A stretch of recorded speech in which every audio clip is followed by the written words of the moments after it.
Hello, hello, hello. How is everybody doing? Welcome to another live stream. I hope you're doing really well. Hello, Brian. How are you?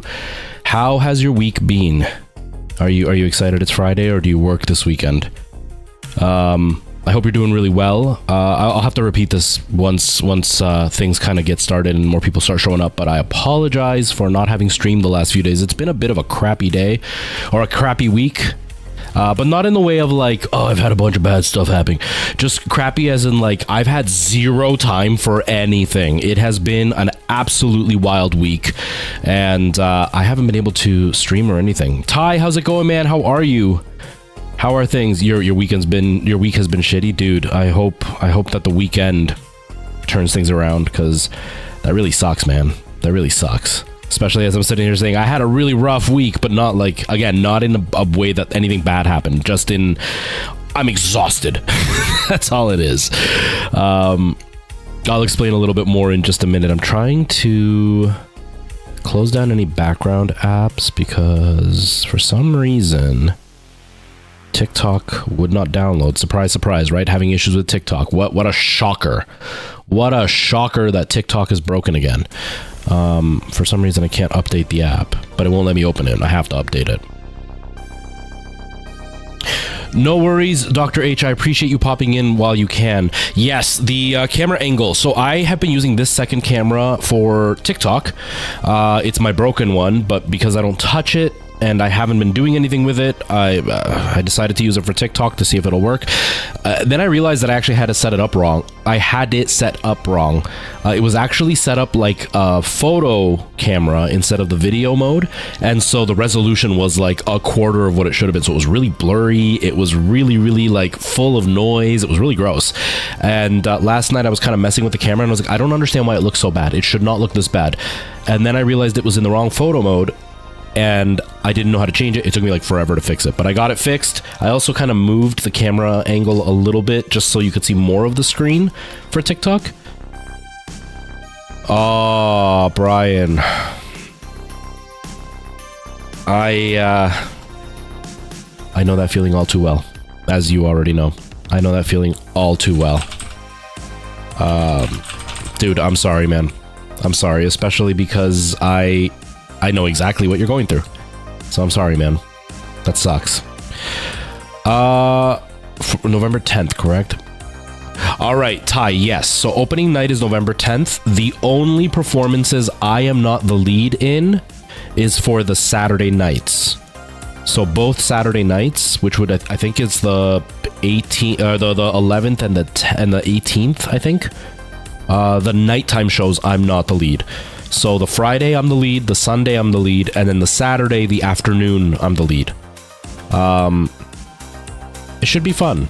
It should be fun. The 4 stars of the show, honestly, we're having such a good time on stage together. Like, the chemistry we have together works really well.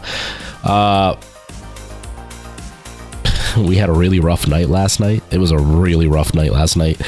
But I think we'll get it together. I saw how the cast was really given a rude wake-up call last night, so I'm hopeful that we'll be able to pull it together, because it was rough last night.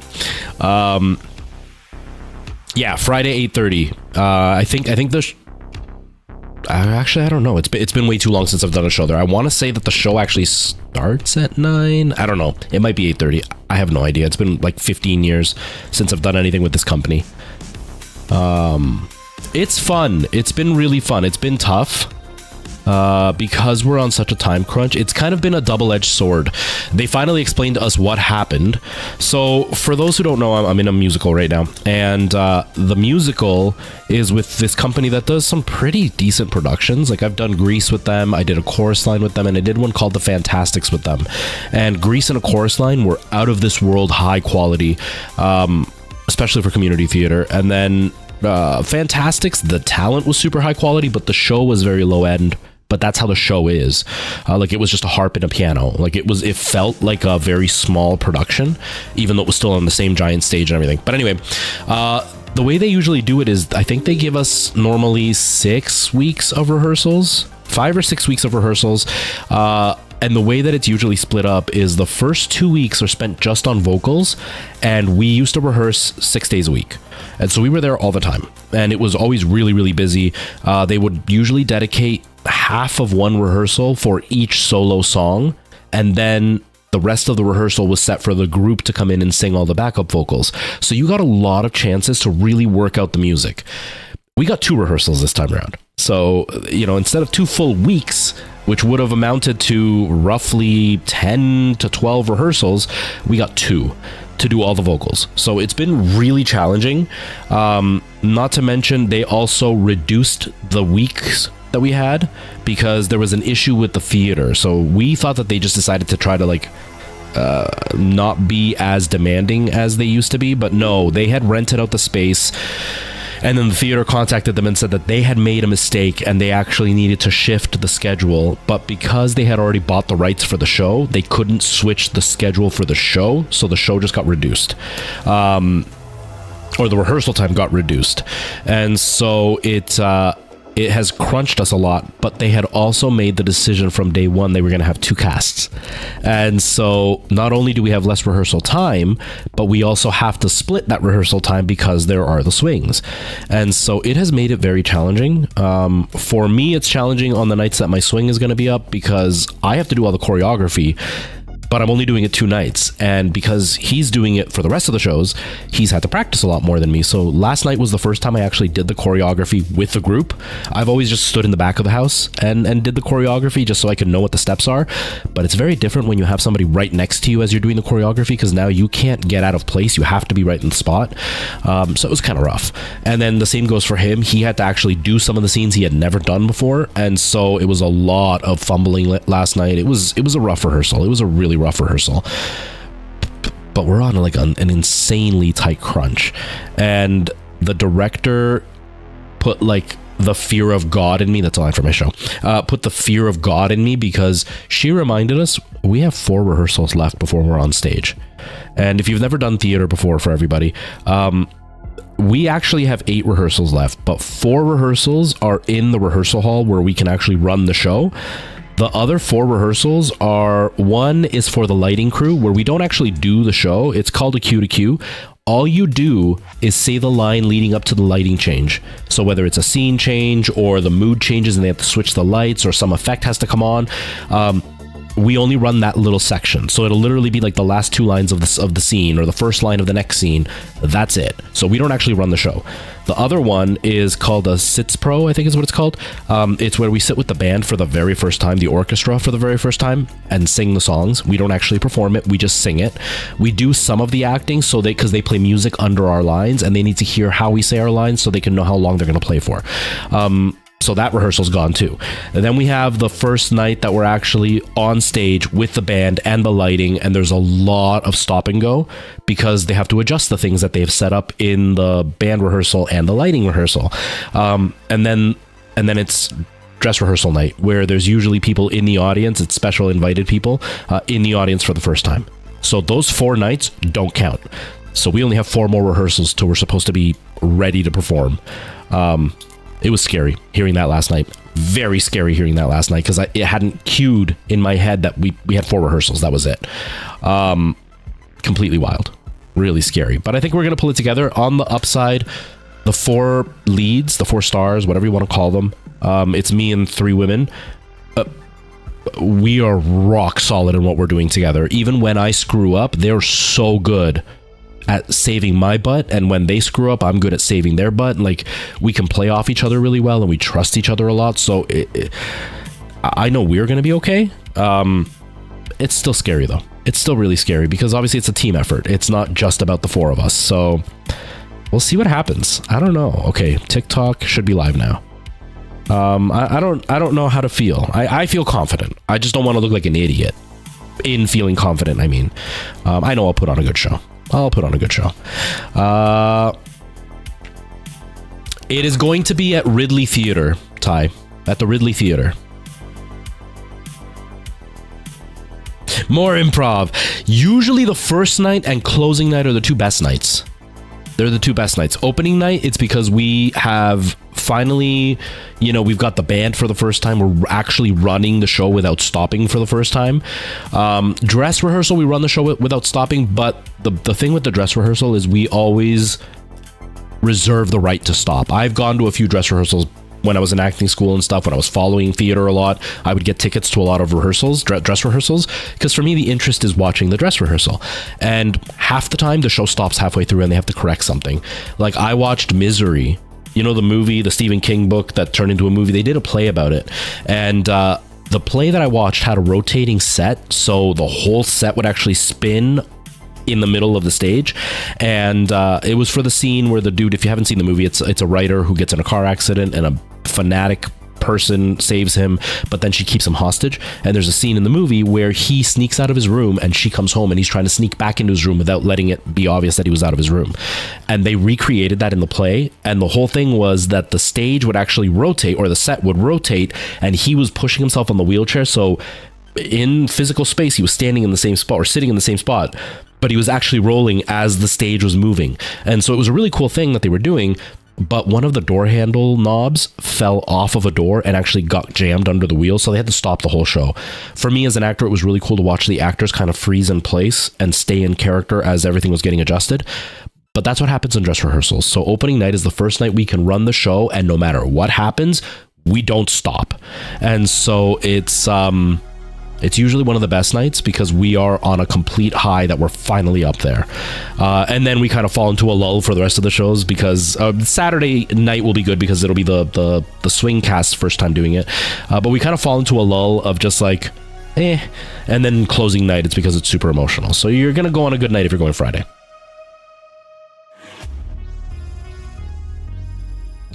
If not, I'll rely on my wife to know. Yeah, so it should be a good show.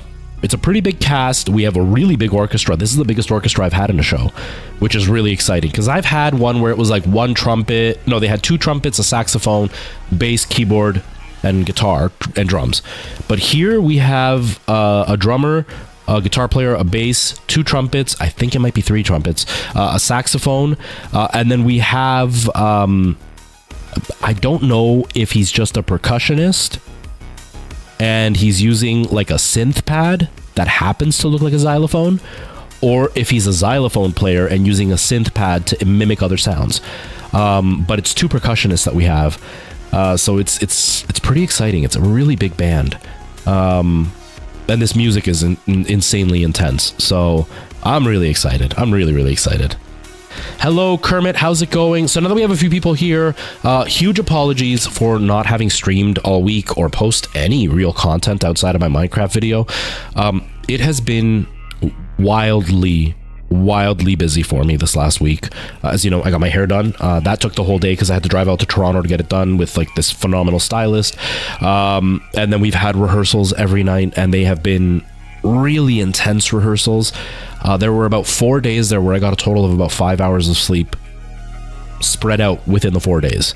I was a complete zombie. Last night I got 3 hours and 3 hours, so I'm feeling tired, but it's because of the broken sleep.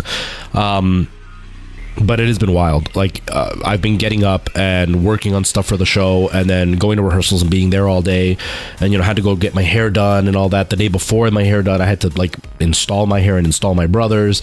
So it's just been go the whole time, and I needed to get the hair done now because I am filming my short video for the show on not tomorrow, but a week from tomorrow, and I wanted to make sure that the hair was kind of set and okay with the director, and I still had a chance to fix it if it wasn't okay.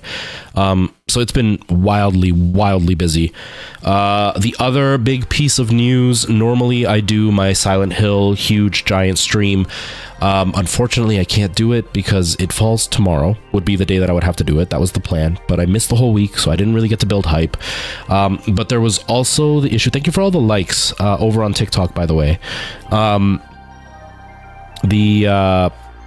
The issue being that Sunday we're doing the first full run of the show from beginning to end, and we're supposed to run it twice. And because it didn't go so well yesterday, I want to make sure that I am like as good as possible for Sunday. So I want to dedicate Saturday to working on my choreo and learning my lines a bit better. I know my lines, I need to know them like rock solid, and I know them like sponge solid right now. But that being said, if I did the Silent Hill stream, it usually lasts 9 to 10 hours. And there's just no way that if I start at around 1 or 2 in the afternoon and I go for 10 hours, it's going to be almost midnight by the time I'm done. And then I have to be at the rehearsal hall for noon. So I can't do it. I can't risk not being like at full force when I'm there, because I only have 4 chances to get this right. And so I'm not going to be doing that. I did pull out my PlayStation Mini, and I don't actually know if I still have Silent Hill on it. So I'm going to look at it right now to see if I have it. If I don't have Silent Hill, then we'll just continue with Dead Space. If I do have Silent Hill, maybe we'll play Silent Hill today. I'm not going to finish it all in one sitting, but we'll play a good chunk of it. Speedrun it. I don't know any of the speedrun strats. But yeah, so the show has been quite time consuming, but I am feeling really, really good about it right now. Like I said, last night was rough. Last night was really, really rough. But I'm feeling good about what I'm doing, because we watched the understudies do their run of it last night, and they hadn't had a chance to run, and so they ran it last night, the first half of the show last night, and it was rough. There was one whole area of the show that they've never done. They've just watched us do it, and so they were just kind of winging it. So it was kind of rough trying to like reorganize what they had to do, because they hadn't done it before. And then the director was exhausted, so she was really, really ironing out all the choreography from the beginning. So I only got to run a few scenes last night, but it was really, really reassuring for me, because the whole night was so rough that when we ran it, she didn't stop us, which was really nice to see, that we were able to continue the scenes that we did without any major hiccups. I think I called line once, maybe twice, on like the hardest scene, and I definitely skipped a chunk, but the girls that I'm with, they both jumped in and saved me. So I'm feeling pretty confident, because within 4 rehearsals I'll get it right. It's still scary. It's still scary. I don't own that game, Kermit. I don't own that game, and I don't really use emulators on my channel, except for the Sony one, but it's official, so I say it counts.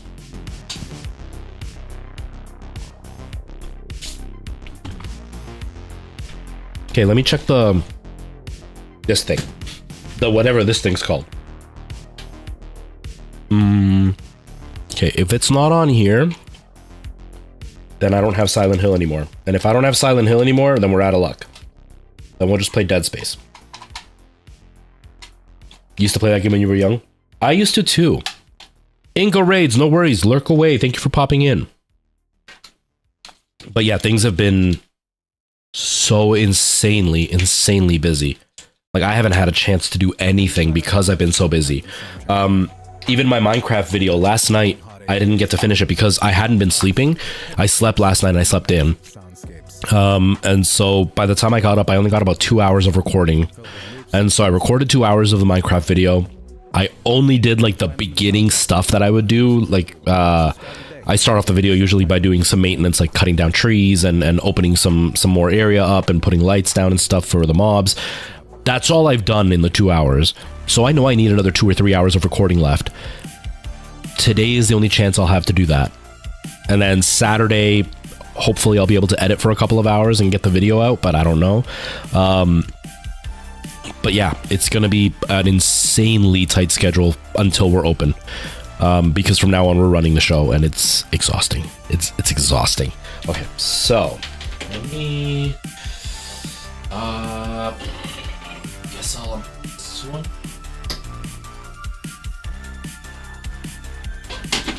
Oops. But yeah, it's been I wasn't expecting to be this busy just with so much going on. But I'm very, very glad that I'm doing what I'm doing.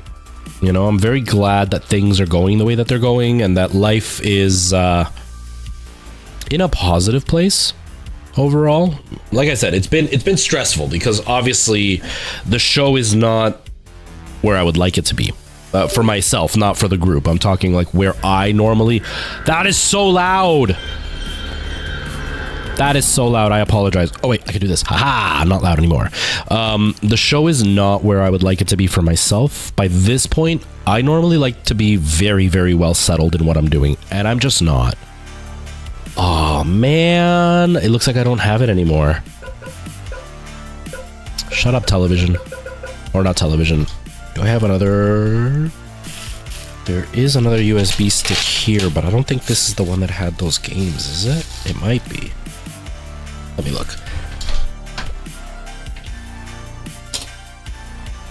But yeah, Ty, if you get a chance to go to the show, I would be very flattered. It has been a real big journey for me in particular, because for those who don't know, I used to act a lot. Like, I was pursuing it. I was trying to become a professional actor. Life got in the way and I just couldn't do it. But that being said, I haven't been on stage since before COVID, but I also haven't... there we go. Oh, maybe I do have it.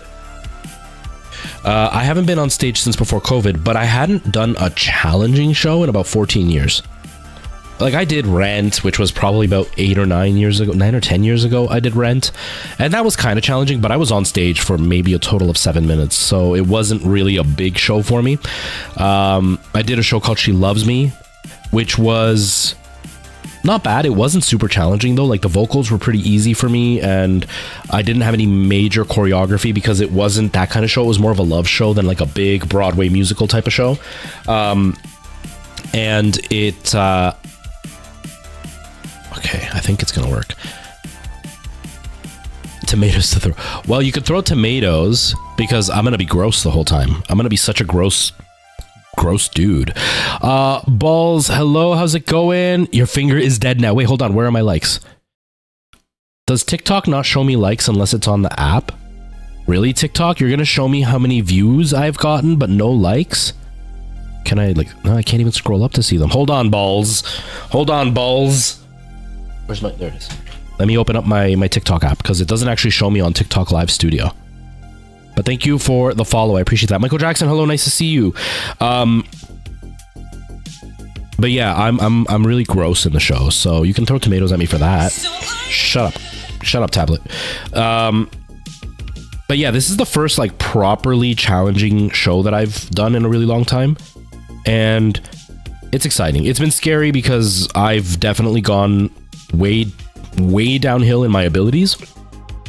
1.2k likes. Thank you for all those likes. I appreciate that. I don't know why TikTok doesn't show it to me on the app. That's really weird. Well, not weird, it's TikTok still. But yeah, I'm nowhere near as good as I used to be, but I'm proud of what I'm doing so far. I'm really able to shine as an actor in this show, so I'm enjoying that part. Nothing distracts me during a performance. I am the ultimate actor. Actually, I'm actually pretty good at canceling out the viewers. How can I tell this story without making it sound like I'm mocking the person? Because I'm not. So we did Grease, and the girl who played our Sandy was really pretty. She wasn't blonde, which was really weird, but she was really, really pretty. And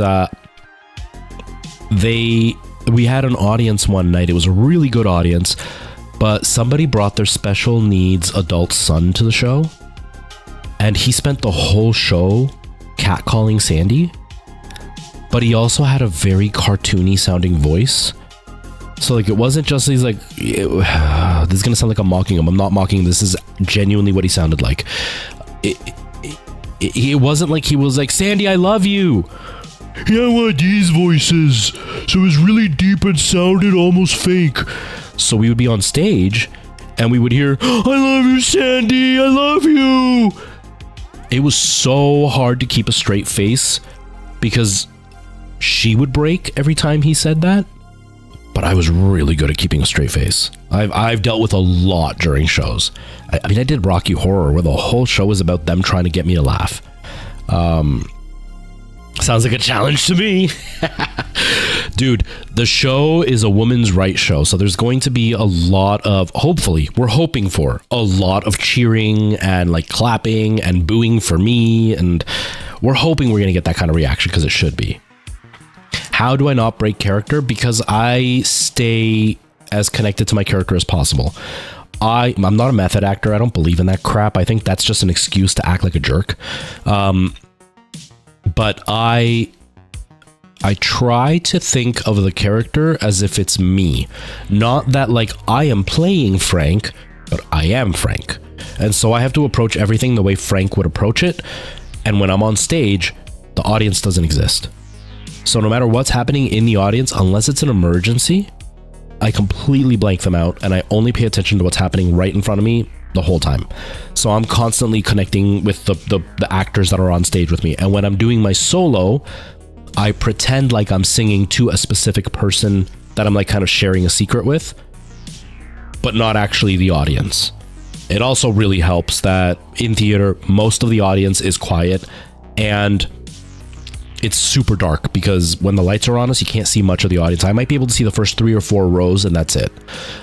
And it's kind of an unwritten rule within acting that while you're on stage, you're going to spend most of your time trying to make your fellow actors laugh. And it's, oh, shut up.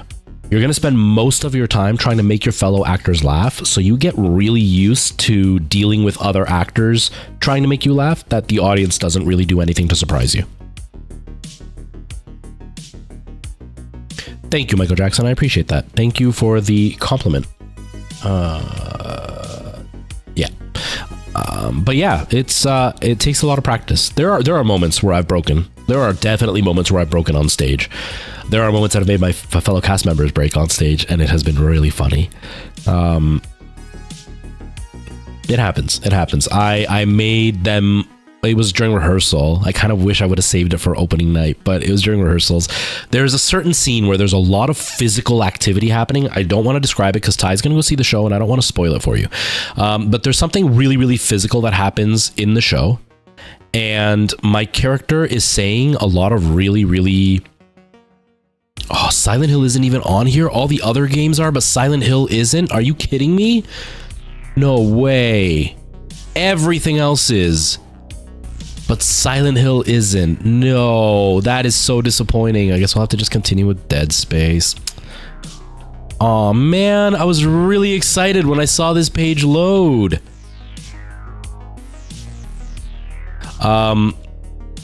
Anyways, and my character says things that are completely out of pocket at this point, and then I just ad-libbed a line.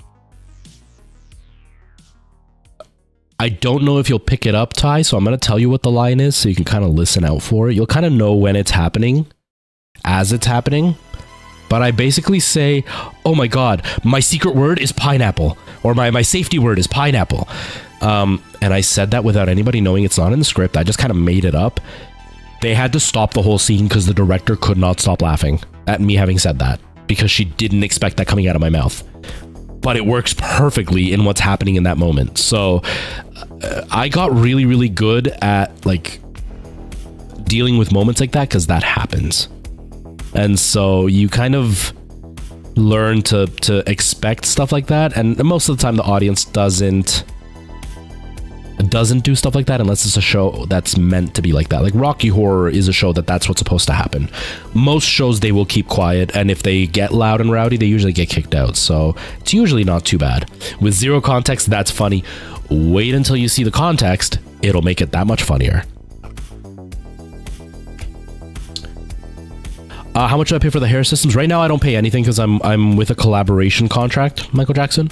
I make videos for each one that they send me, but they cost anywhere from $200 up to about, well, with this company in particular, up to about $600.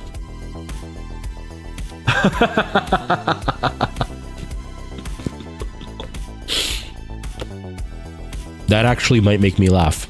Depending on where your seats are, you could bring like a little cue card with one on and just kind of show it, and I might see it. And that might actually make me laugh. I'm so disappointed that the game isn't on here. When I did Matilda, there was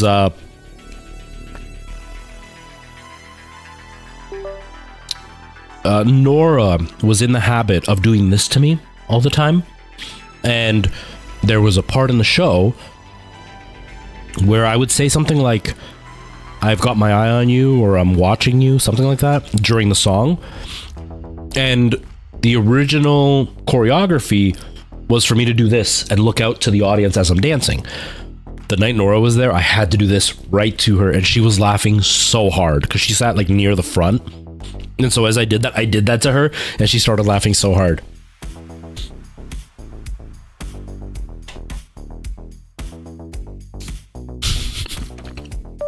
Don't go to the direct front row. Maybe do like 3 or 4 back. Only because the way... Well, actually... Okay, so this theater, if I remember correctly, there is a row that is... There's like a big step down and then the seats start there. If I remember that row there, that whole section, the leg room is really tiny. So it's really uncomfortable to sit near the front of the show. So if you can't get directly front row, you want to go a bit further back and like where the next chunk of seats are and be in the front row there, because the first front section, the leg room is tiny. Unless they've upgraded it, the leg room is tiny in that area. So just be aware. Itchy nose. Night Owl, how's it going, man? How are you? Why didn't it start? Oh, it turned off. How are you, man? How are things going?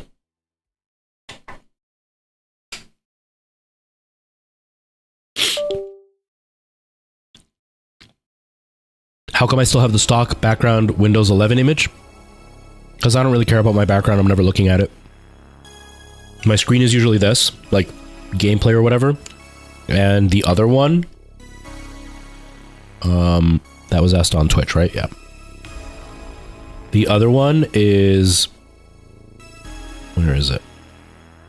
Nope. This one. What the heck? Why isn't it? There it is. Okay. It's this. So I never see it because it's just a bunch of stuff all over my screen. So I don't really care. So it's never been a concern to me. And I sit at this computer only to stream. I don't use this computer for anything else or to record Minecraft footage. Never use it for anything else. I don't touch anything. I don't play on it at all. I hate sitting in this room. Genuinely. Okay, so can I... How did I do this last? I haven't used this thing in forever.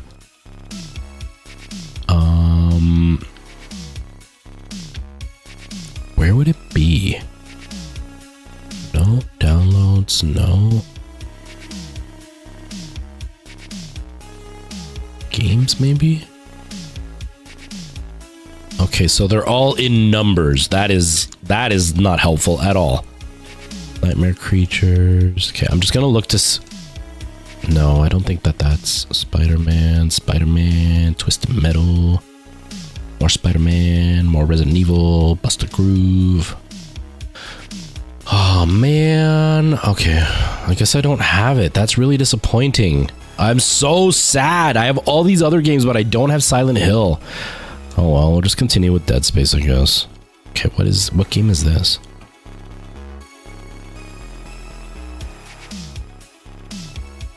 On the front side. Okay, if you are looking... I'm trying to think what side would be the best.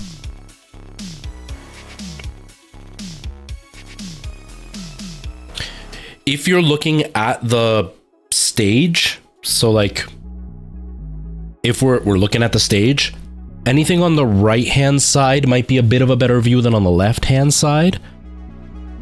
At least for my numbers, at least for what I'm doing, because most of my stuff takes place upstage, like further back and to the left of the stage. So if you're on the right hand side, you'll see me a little bit better.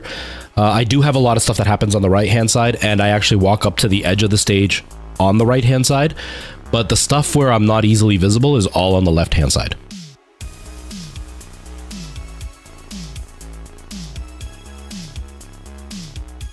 They should be Michael Jackson. I don't see them not being around for a long time. Oh, it was Nightmare Creatures. Damn it. Okay. They should be around for a while, Michael Jackson, but hopefully you won't lose your hair. Hopefully.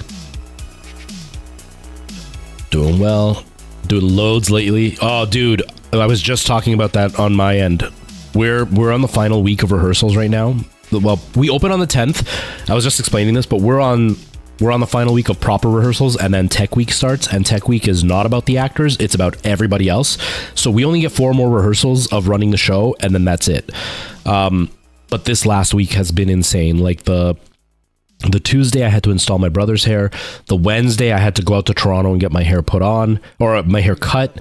And then yesterday we had a rehearsal, and it did not go well. It went really badly. And so it's been intense this week. In a span of 4 days, I only slept about 5 hours. And so I was a complete and utter zombie. It was horrendous. So I feel you. That's why I haven't streamed. I haven't made any content. I haven't done anything because I've just been completely drained. Even my Minecraft videos. Why don't you turn off? That is so weird. It turned off when I pushed reset. It's not turning off when I hold power though. Okay, let's push reset then. So I haven't done anything. Like even my Minecraft videos, I recorded 2 hours worth and that's it. I need another 3 or 4 hours to get a full video out of it.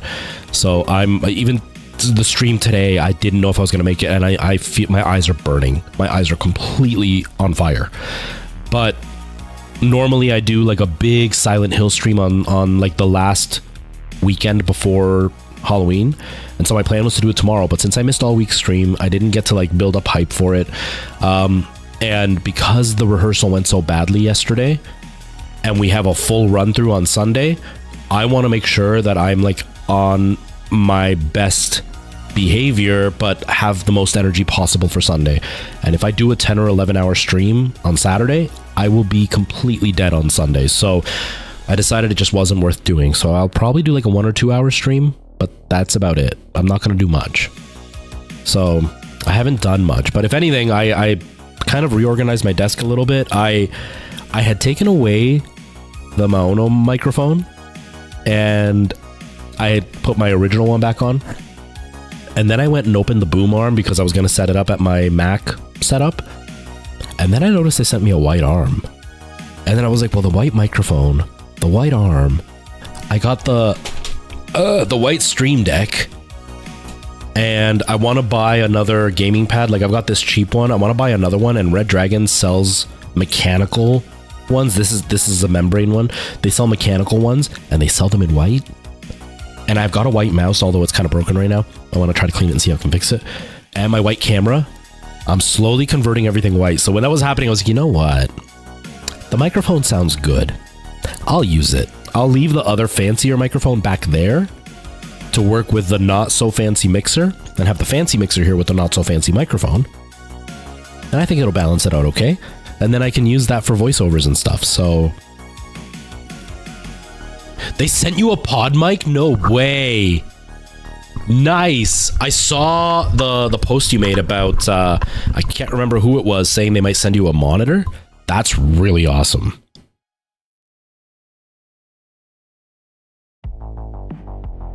See, and here they end up they've hired a lot of student film, like film students, to come in and do the show, and they come in on 2 separate nights to try to be able to splice it together, but they don't see the show beforehand.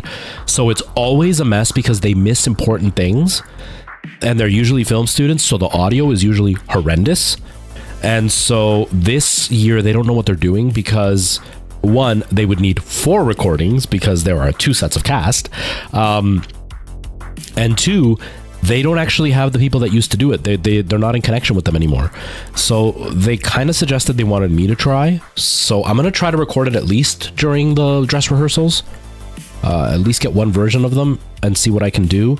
I'm going to end up taking like my shotgun microphone. I'm going to take both my 4K cameras and set them up. I might even take the 5100 and set all 3 up to record and see if I can at least get multiple angles on one run. And then take like my shotgun microphone, maybe take, I don't know, my iPad and plug it into another microphone so I can get 2 different volume levels, and hopefully it'll do something. I don't know. I haven't really tried this before, but I'm going to try to record. I'm sure they're going to get somebody because they haven't approached me about like properly getting me to record everything. But they're getting me to record a whole dream sequence. So I'm doing like a short film for them, which is really exciting. I'm going to make it crappy looking on purpose, but I'm really excited about it. Oh, okay, so Corsair it was. Okay. Yeah, I didn't know they owned Elgato. I didn't know that at all. until like literally yesterday. That's awesome though. That's so cool. That is so cool, Night Owl. Rex, how's it going, man? How are you? Blind Kid. Sorry, I meant to answer your question and I got distracted. My favorite movie. My favorite movie is not a good movie. It's good in my eyes, but I know it's not objectively a good movie. I love Dawn of the Dead, but the remake with Sarah Polley, love that movie. So good.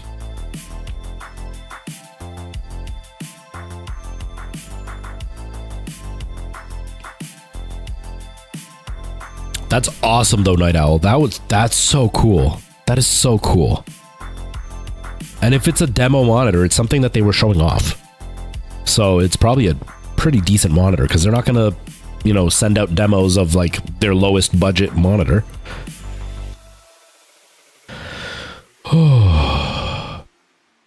Nice, Rex. I'm glad to hear that. It's always nice when life does something like that. Always nice. I talk too much and my tea is cold and my bread feels like stale bread because it's not warm anymore.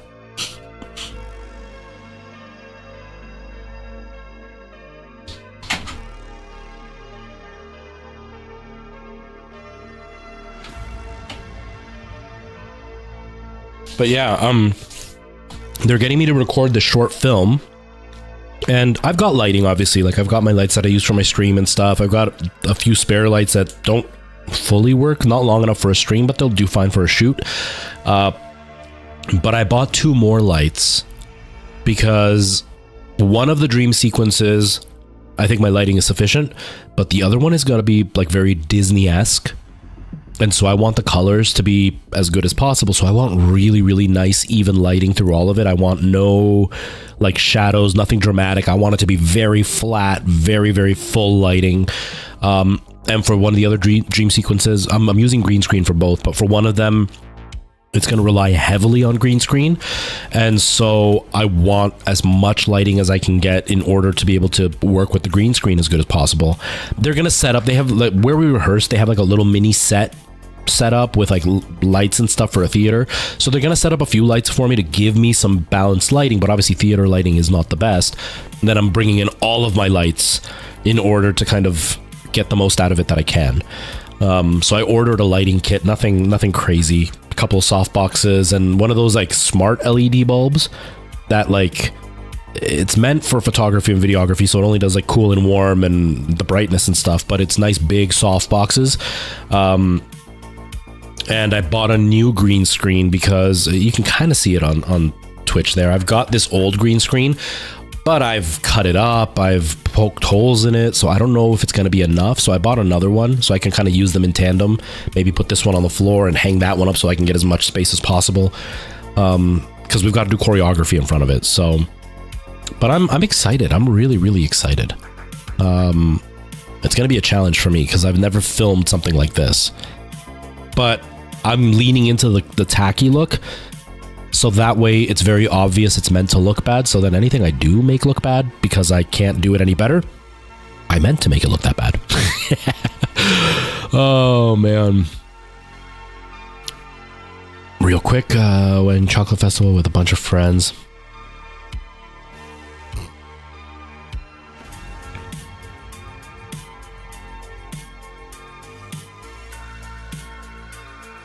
Nice, Rex. Nice.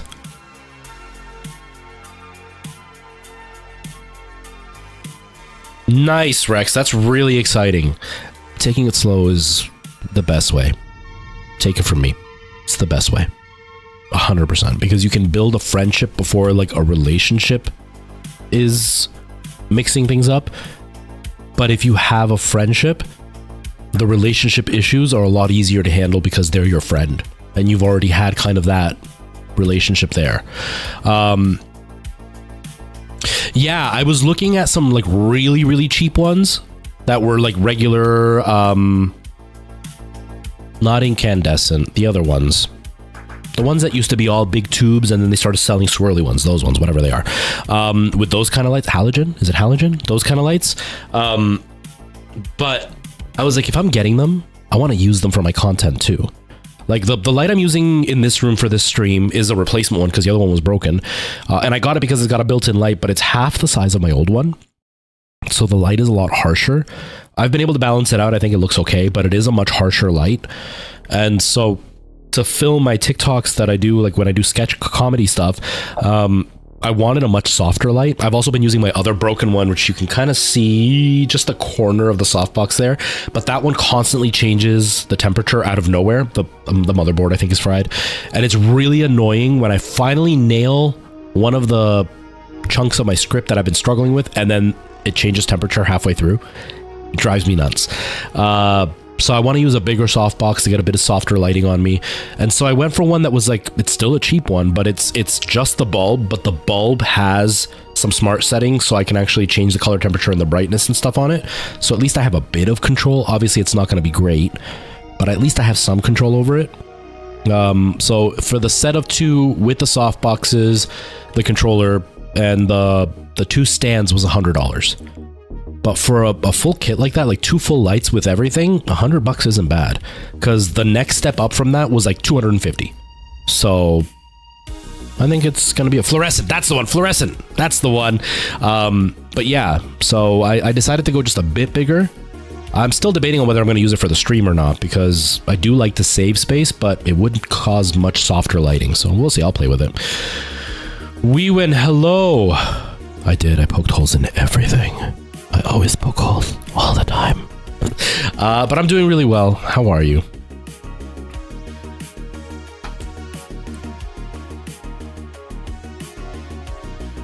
I am dizzy.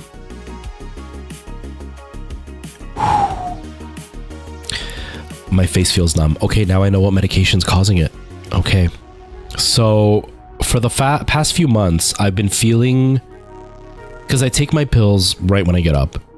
And I've been feeling that my face goes numb. Not numb, but like... It feels like it's falling asleep, or like... If you've gotten like a filling and they numb your face... Not when it's fully numb, but like once it's finally gone, but you still kind of feel just a little tingling. That's what it feels like right now. And I've been noticing that for the last few months, and I thought it was the ADHD meds.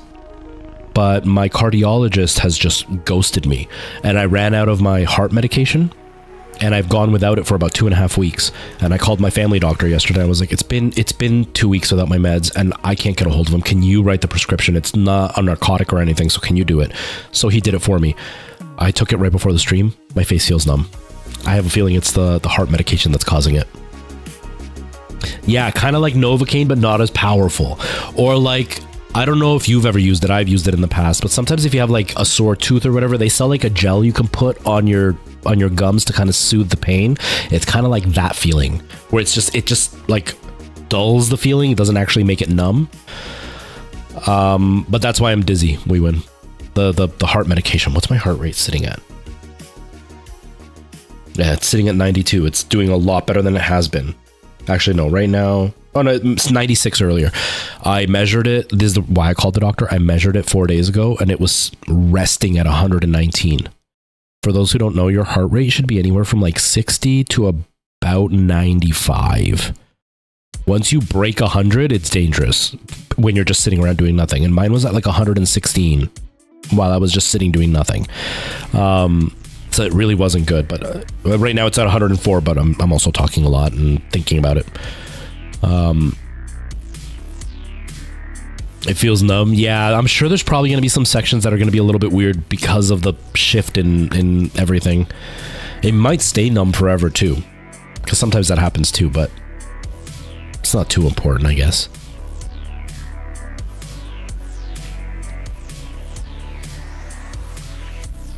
Cuz POTS. Yep. See, in mine, I don't have POTS, thankfully. Thankfully, I don't have that. I actually don't deal with a lot of dizziness, which is really nice. But yeah, my heart rate is always really, really high. But I have like insanely high blood pressure all the time. The thing is, so the blood pressure, the way it works, you know this, I'm sure, because of your partner, Night Owl, but for everybody else, the way you measure blood pressure is the two numbers, right? Like, 80 over 120 is what should be like the peak perfect number. And what that means is how much pressure your heart is creating as it pumps.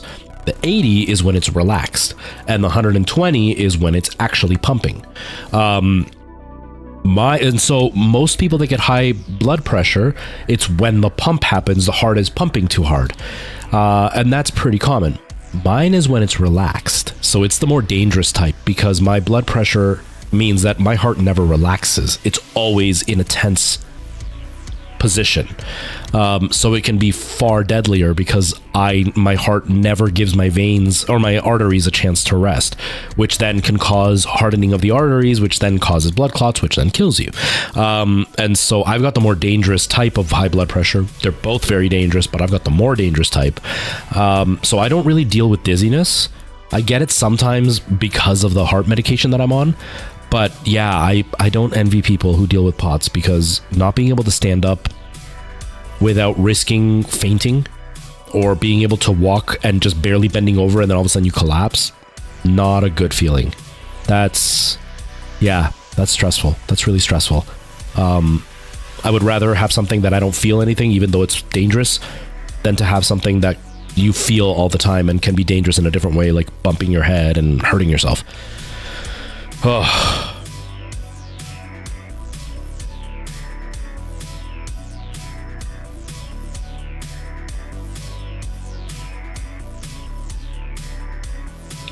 The pointy breast things. You mean the nipples? We win? I'm still gonna get banned. Heart problems to do exercise. Yes, but what I have is like actual heart damage. That's why I have it. Exercise doesn't help.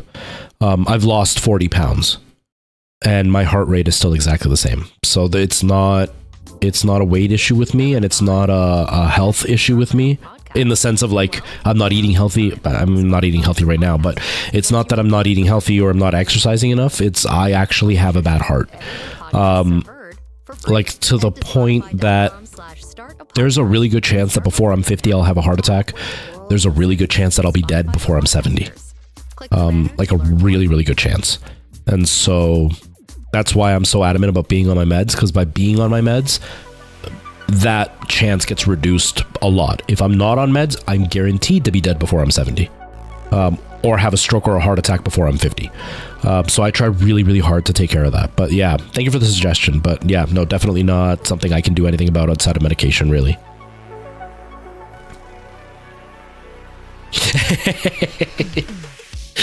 Oh, Night Owl. Yeah, it's so frustrating. And for her, I'm sure there's also a big part in like, she doesn't want to be limited by that illness. Because I know it's the same for me. I know it's absolutely the same for me. Like, I know that I get tired easier because my heart is working so hard. I refuse to accept that. I refuse to accept that I'm going to let that happen, even though right now I'm okay with being tired.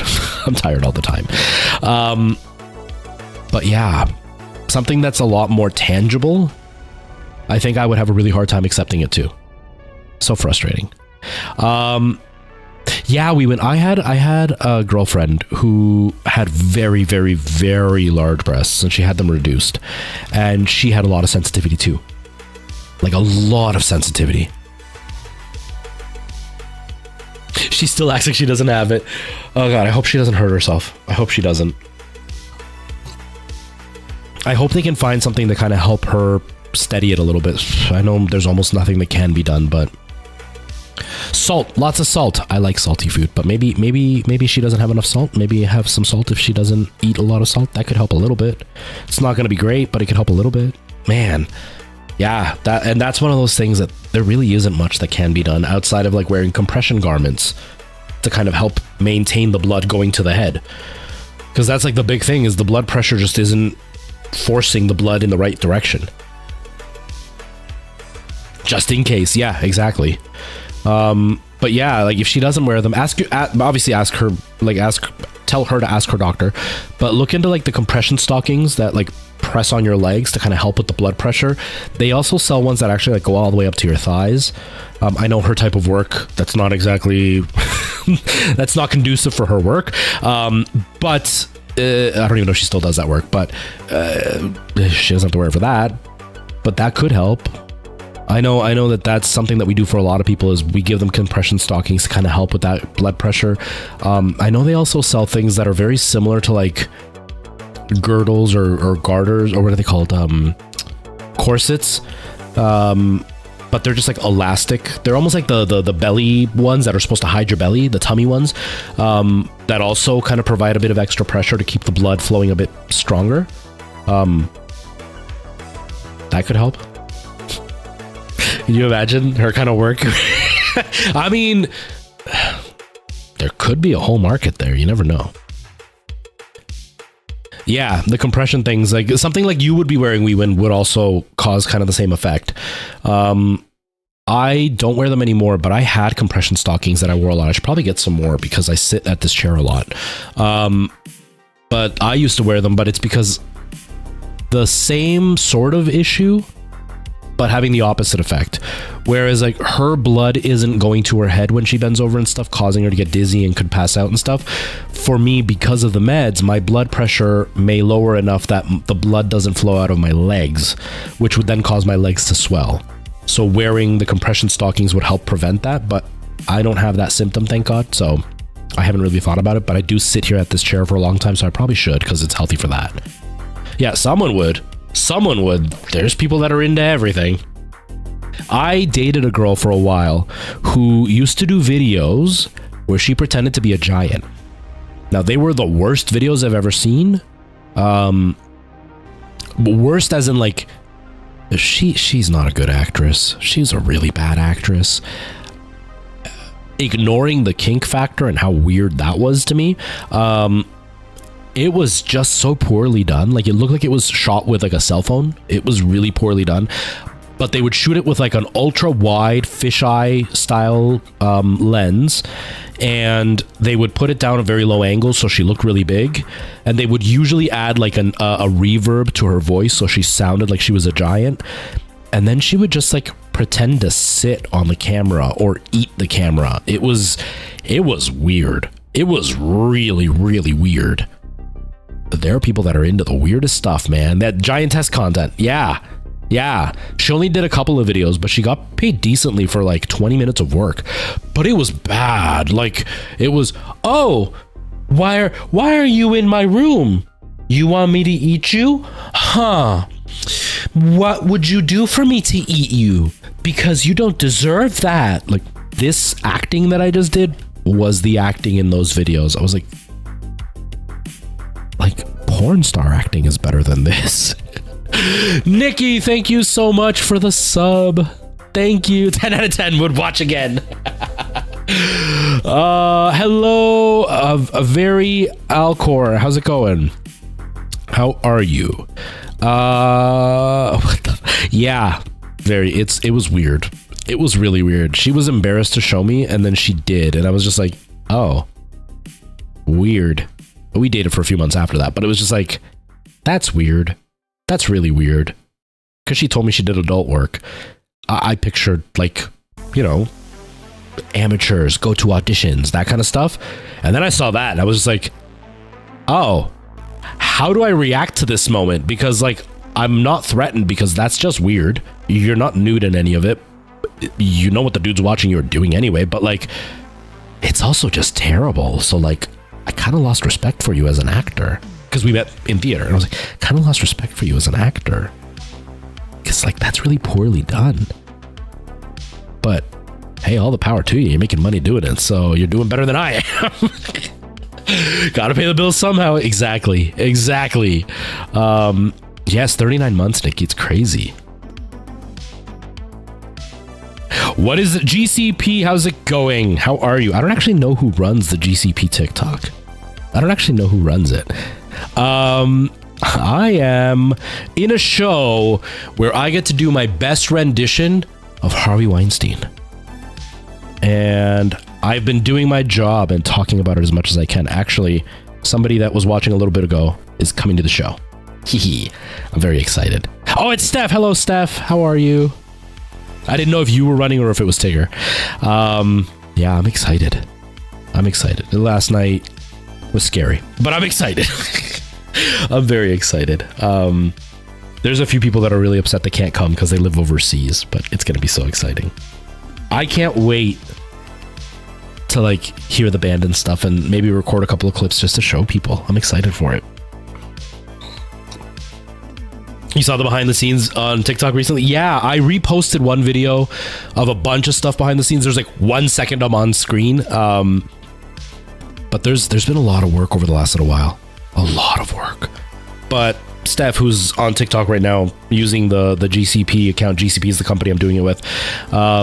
She's been there just like filming random stuff and throwing it together. She's been also doing interviews of the cast. She wants me to answer some questions, but every time she asks the questions, I never have answers because I'm like the worst actor ever. I've mentioned this before on stream, everybody, where I do things that I enjoy, but I don't enjoy watching the things that I enjoy doing, if that makes sense. Like I love live streaming, but I don't watch live streams. I was a professional musician for years. I don't go to concerts and I don't listen to music. I do musical theater. I don't watch theater shows. And so like every time she asks, I'm like, I don't have an answer. Like the latest one was what my favorite musical theater show was. And my answer is basically going to be, why it's this one and you should come see it and see why. But like, I think I could probably count every musical I've seen on both my hands and that's it. Yeah, I don't have a specific one that like I'm in love with. Maybe Jersey Boys? I don't know. I don't know. Oh man, yeah, absolutely. I mean, I thought we were gonna do it yesterday, but if you had planned that, and I can understand why you didn't. Hello, Ian. How's it going? I'm gonna try to make like smart-ass remarks without being a smart-ass. Do you know what I mean? Like the "What's your favorite show?" Why this one's my favorite show because we're in it. That kind of answer. You know what I mean? I've never seen Sweeney Todd, Night Owl. Never seen Sweeney Todd. You told your coworkers about it? I'm hoping that I'll be able to get a few clips. Once the band is going and we're in costumes, I'm hoping I can get a few clips to just kind of show you guys a little bit of what it's like. Obviously, I can't show the whole show, but I would like to show you guys a few clips because obviously, being in the UK and Germany, Netherlands, you guys will never see it. In Malta, you guys will never ever see the show. And so at least you'll be able to see a couple of clips because who knows when I'll be in a show again. Hello, B. How are you? Thank you. I like the shirt too. I like that it's like a mustard yellow color. It's weird. I love it. Oh my God. So last night, everybody, I was saying that the swings, the other actors doing the leads, they were doing their run of the section of the show they've never done before. There's this thing in the show. It's supposed to be an ongoing gag where the chair is broken in some way. The chair that the big boss, who Ian and I both play, is supposed to be broken in some way. And we don't really have a chair that does that. And so like, depending on the chair we get, my plan is to kind of pull on this button. So the chair does that when I sit on it. At least that'll kind of seem like it's broken. And then eventually in the show, we get really upset and we yell at somebody because the chair's supposed to be fixed. And they're doing the final number in the first half of the show, and the chair they were using genuinely broke. And like Ian fell flat on his back. I wasn't watching as it happened. I just heard the thud and I look over and it's literally Ian laying on the floor and all I see is his feet dangling over the chair. And I'm only laughing because Ian didn't get hurt. I mean, he got hurt, but he didn't get seriously hurt. But like the chair broke. Like the show just went to the dogs. Like we use a futon for the show and the futon broke and like, just a disaster last night. Just a disaster. Hopefully though, I'm trying to look at it in this way. One, it's been a wake-up call for some of the people that have been kind of taking it easy on themselves. And it's really obvious it's been a wake-up call, which is nice.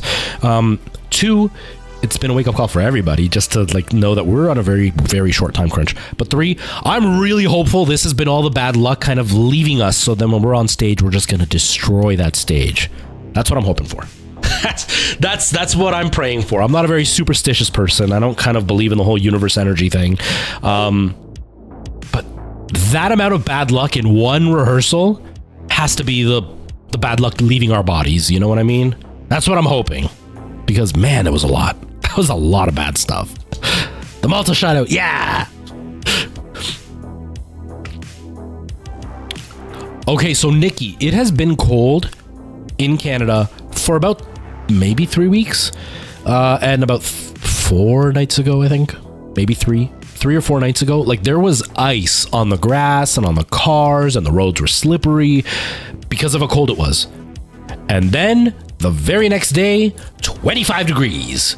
Right now, I think when I looked in my car, it was like 18 or 19 degrees. It's not cold at all right now. I don't actually know what the weather is right now.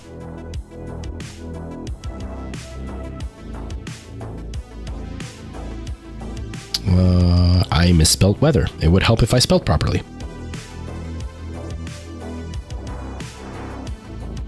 It was good till the chair broke. Yeah, then everything fell apart. It's 22 degrees right now. It's 22. I don't know where this heat has come from. We are on the last week of October. When I was a kid, it used to snow for Halloween. I remember having to wear snow pants and being so upset because nobody could see my costume. So like going in costume to school was like the only chance I got to show my costume off, because I was always wearing like a snow jacket and snow pants and stuff. It's 22 degrees and Halloween is in less than a week. I have no idea what's going on with the weather. -4 in Manitoba. Holy crap. But you guys always get pretty cold weather way before we do. Basically, like, I'm in Ontario. I'm in southern Ontario too, so like I'm in like the warmest part. But yeah, basically from like Manitoba up until like the edge of Edmonton into BC is like you guys get winter before we ever do, and like you guys get huge snowstorms. It's just like Quebec. I'm in like some weird little bubble because like I have friends that are like in Ottawa or like right in the edge of Quebec and Ontario, and they'll have like, we got 5 feet of snow last night, and I'm looking outside and it's like bone dry. It's weird. With tape and hope. That's it, Night Owl. That's it. It's scary. The biggest scary part is just that there are 2 casts, and Ian, who was just in the chat, hasn't had a chance to be the lead enough like I have. And in reverse for me, I haven't had enough time being the ensemble like Ian has. So most numbers, I know the steps. I don't know where I'm supposed to be standing for almost all of it. And there are certain numbers where I'm not accustomed to having people like shoulder to shoulder with me, because I've been doing it just in the back of the room the whole time by myself. And so like squeezing it in between and then like trying to fit and do the steps in a confined space has really messed me up. And so like that part's scary, that we both haven't had enough chance to do the opposite part of what we've been doing on a regular basis. Thankfully, Ian has been very, very smart in like not volunteering to do anything extra than he has to, because he knows that when I step in, it's going to be a complete mess because I don't know what I'm doing. Yeah, it's a little scary. I'm hoping that duct tape holds on. I'm hoping. It is, yeah, global warming at its finest, 100%. It is wild what is happening with the weather right now. And I'm doing 9 to 5, the Dolly Parton show, which I had never seen the movie. I'd never seen the musical. I knew Dolly Parton music, but I didn't know anything about what the show was about. So I auditioned completely blind. It's actually a really funny show. And Ian and I get to play like a despicable, gross Harvey Weinstein, which is going to be awesome. But it's definitely, it's a fun show. It's got some really, really decent numbers, and there's some pretty decent comedy. There's typical musical theater bad writing where like the ending is just like so perfect that you're like, oh, come on. But that's pretty much every musical out there. It's a fun show though. I'm really having fun with it. I didn't think I was gonna like it the way that I do, and I'm really liking it. Exactly, Ian. It's good that we're both able to kind of remind our each other of like, hey, don't forget, you got to do this right now. It's good. I'm glad that I'm doing it with somebody like you, and for everybody like Ian, the guy who's doing the same role as me. I want to keep saying opposite of me. He's doing the same role as me. Ian is very talented and hardworking, and so it's good to have somebody like that opposite me, because, or whatever, you know what I mean? Because that, one, it pushes me to do better, but two, I know that if there's something I don't figure out, I can just turn to Ian and be like, what does this mean? And he'll figure it out for me. So it's been nice. It's been really nice. Subscribe today and get a 1-month free trial. Soundtrap. It's not going to be on anything, B. It's live theater. So it's not going to be on anything. I'm hoping that I'll be able to record some stuff once we have like the band and we're in costumes and stuff to be able to show a couple of clips, but I can't show the whole show because copyright issues. But I'm hoping I can show a couple of like maybe a few seconds of like my solo, a few seconds of like some of the funny scenes that'll happen or whatever, just to kind of give people an impression of what it looked like. But yeah, I can't actually show the show, which is kind of a bummer, but that's how it works. Yeah, I love live theater. I studied theater. I went to college for it and everything, and I actually studied straight theater, no musical theater at all. And there was, obviously it was all about live theater, but there was a very strong emphasis on film because most stage theater actors, they eventually have to move into film, whether it's commercials or whatever, because that's where the money is. But I never had interest in film. I mean, I do it now because of TikTok and stuff, but I never had interest in that. My interest was always live theater because I love the adrenaline of things going wrong and trying to figure it out. I love the rush you get from the audience laughing or not laughing when you screw up a joke and you just can't get it out right, and being able to kind of like play with things while you're there. I like the ability to be able to change the way I say lines and see how it changes what's happening in that moment. Those things I really love about theater. Thank you, Ian. Thank you. Yeah, and that's the thing. Ian and I have known each other for a really, really long time. So we've worked multiple shows together, and we've never done anything like we're doing now, where like as actors we are working together, but as characters we're not, because we're never interacting on stage, but everything's backstage. So we've never had that happen, and it's been a really, really nice experience because, like Ian just said, I know I can trust him. And we've done so many shows together, and I know whether or not, you know, Ian hasn't prepared for a certain part or I haven't prepared for a certain part, we both know that we're going to get our shit together and we'll be able to pull it off, and it's going to be fine. Whether we're having a bad night or not, we know it's going to be fine once we open, because we've never let each other down. And so it's nice to kind of just have that confidence in knowing, yeah, it's fine. Whereas like sometimes you do a show and you've got like a co-star or you've got like somebody that you're working with within the show that you don't know if you can rely on them, and you're kind of setting up your own safety nets in case they let you go and you need to figure out how to save your moment. And I've done that. There was a show, I've mentioned this before. I'm not going to name names because you never know.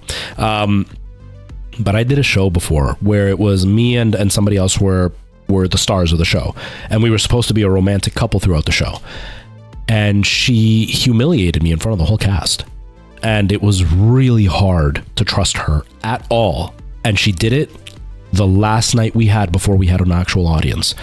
I had zero trust in her on that stage at that point. And my training and at the time, because I was doing it so often, and my professionalism allowed me to not show that on stage. But I had zero trust in her at that point because she fully humiliated me in front of the whole cast and crew.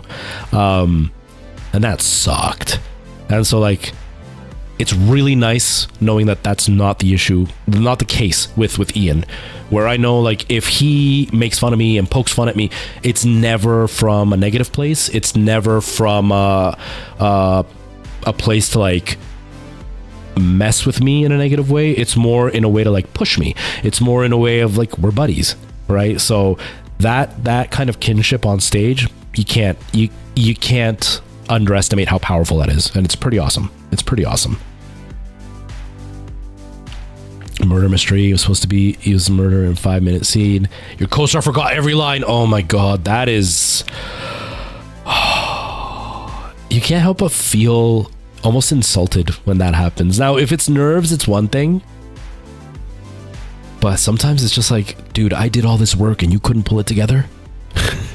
I hate that. Yeah, it's friendly banter, and that's exactly it. And Ian and I have known each other for so damn long, and we've done lots of stuff. Like we've done different activities together, because like we did Rocky Horror, and that's a very intimate show when it comes to the way actors interact. So like I know I can trust Ian with whatever I need to, and it's going to be fine. So it's great. It's great. Why and why not? I'm the murderer. Oh man. Yeah, Rocky is great. Rocky's so much fun. Rocky is such a fun show. Honestly, it's one of those shows that I don't mind doing over and over again, you know, every once in a while jumping back in and doing it again, and I don't care what character I get because it's just a fun show. But it's also not a challenging show for me. So even though I've done Rocky fairly consistently over the last 10 years, I can do it in my sleep. It's kind of the same as going back and playing like Super Mario Brothers. I can just do it. It's not really a challenge. This show, on the other hand, holy crap, it has pushed me to my limit. Like I've been pushed to my complete brink in my own skill. I mean, not in like I'm going to break and I don't want to do this. I don't know how I'm going to make this solid, which has been really nice. I like being challenged. It's been fun. We should, man. We should. I have fun as Frank. So much. No, it's not, Weebin. You're right. It's so not a good idea. I should just hold it. I should just hold it the whole time. Oh, man. But yeah. No, Ian and I have known each other for a really long time. It's pretty cool. Especially because I haven't done a show in so long, and I haven't been on this stage with this company in 15 years. So being on stage, especially with people that I really trust or that I've worked with in the past and I know what they're capable of, it helps make it easier for me to stumble, because I am definitely stumbling. I'm definitely not... One, I'm not as good as I used to be, but two, I'm just not able to like wrap my head around certain things because I'm so out of it. Like, it's been so long since I've done anything as challenging as this show. And so I'm definitely screwing up left, right, and center. And I'm dropping the ball in certain areas where I'm still kind of trying to figure out how to make it work. But I'm with people that I know are not, like, they know what I'm capable of and I know what they're capable of. So we all know it's going to happen. So that makes it a lot easier to kind of make those mistakes. It's nice. It's a nice feeling. Yeah, it's been close to 15 years for us too. It's been, oh man, such a long time. But yeah, I've been jabbering on. Let's play some Dead Space, because I should probably play something. I'm not even like, I still have this much left and I have a whole other piece of toast, and I'm just not, I'm so tired. I'm not feeling it. I don't feel like eating. The new arc, like Survival Evolved. Is that what you mean, Kermit? But yeah, I'm really excited. I don't have rehearsals tonight because I'm so tired. Should I? I was thinking about recording Minecraft tonight, but I don't think so. I think I'm gonna take a nap after the stream. I think that's the plan. Survival Ascended. Ooh. Now, is it like everything else has been, where it's just kind of like an extension on the original game, or is it a full new game? I don't know. But yeah. Yeah, but I'm really excited. Sunday is going to be the first run, and it's probably going to go roughly, because we're fully running the show. It's probably going to be rough, but I think once that's done, it's going to go real smooth.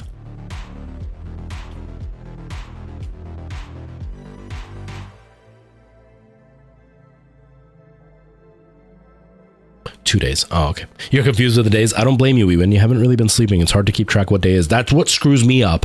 So it's Friday, right? I don't even know what day it is. It's Friday. But I work overnights.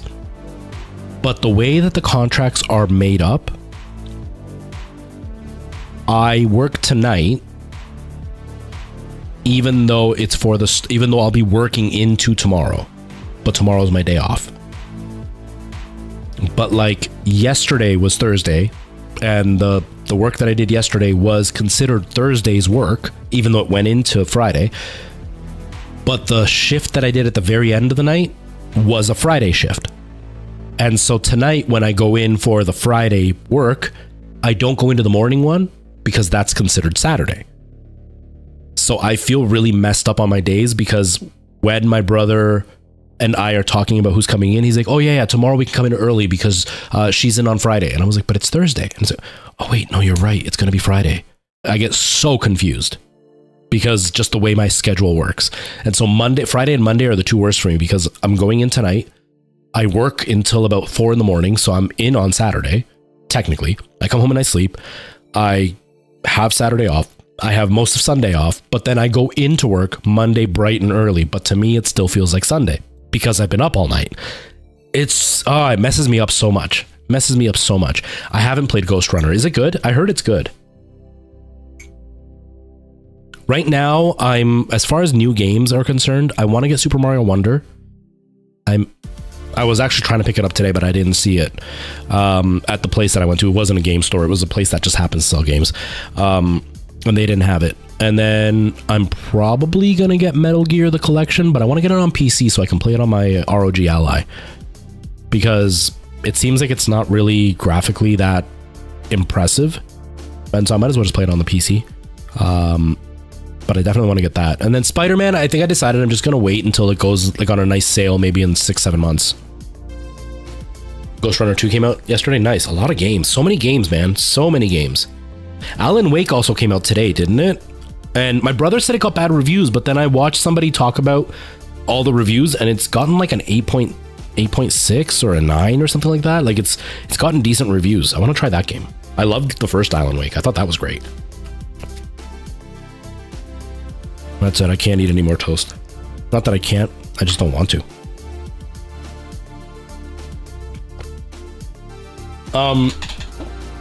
So the first Alan Wake, you know what? I might as well try it. The first Alan Wake, you are a writer who gets in a car accident and your wife kind of disappears. So you're trying to look for her after this accident.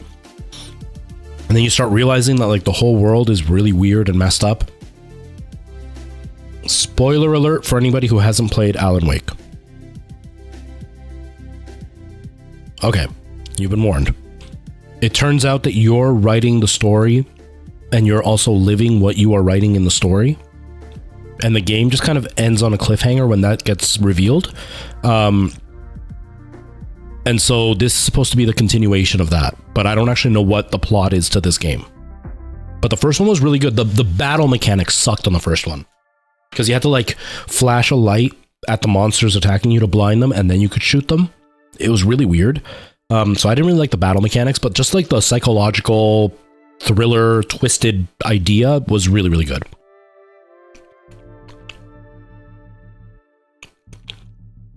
Yeah, 88 on Metacritic. Yeah, my brother messaged me yesterday. He's like, dude, it's getting such bad reviews. And I was like, oh, that really sucks. And this morning when I was watching Spawn Wave, he's like, yeah, it's getting really good reviews. I was like, wait. So I don't know who my brother watched that gave it a bad review. But I'm interested in playing it. I'm probably not going to buy it right away. I'll probably wait a little while. But I really liked the first one. So I'm hoping this one, if it's getting that high of a review, I'm really hoping it's good. Oh, is the first one? There you go, Kermit. You could play the first one on Epic, like we went. Oh, you already saw it. Yeah. The battle mechanic is weird, but it's a pretty decent game. And story-wise, it's really messed up. It's not like a jump scare horror game. It's just one of those like, wow, what is happening? Like what's going on the whole time? It's really weird. I like it. I like it a lot. Heck yeah. Heck yeah. I'm an adult. I eat adult meals like Nutella sandwiches on one piece of bread folded over.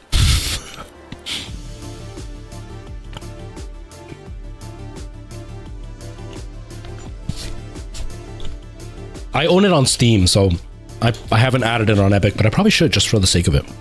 You're jealous? Oh, you should be. Nutella is amazing.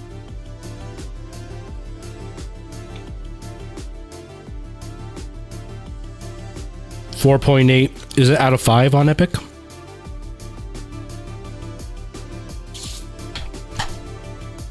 Okay.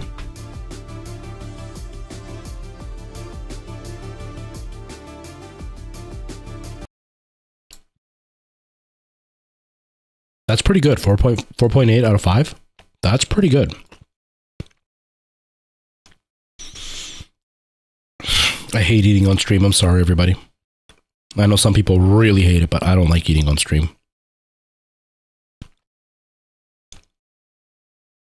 Okay, I think we're good.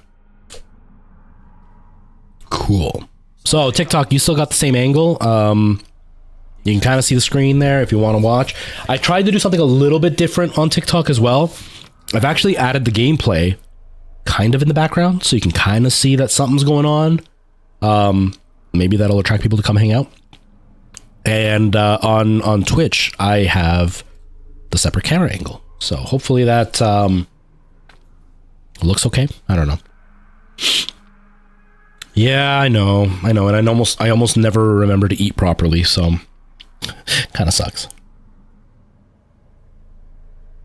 Did they? I haven't paid attention, Kermit, but that's a good idea. Having the stars at least gives you an idea roughly of how the game is. Oh, also, I don't think Merle is here today, but she had asked about my little artistic crush, my little childish, immature artistic crush. She actually started talking to me, which was really a nice confidence boost.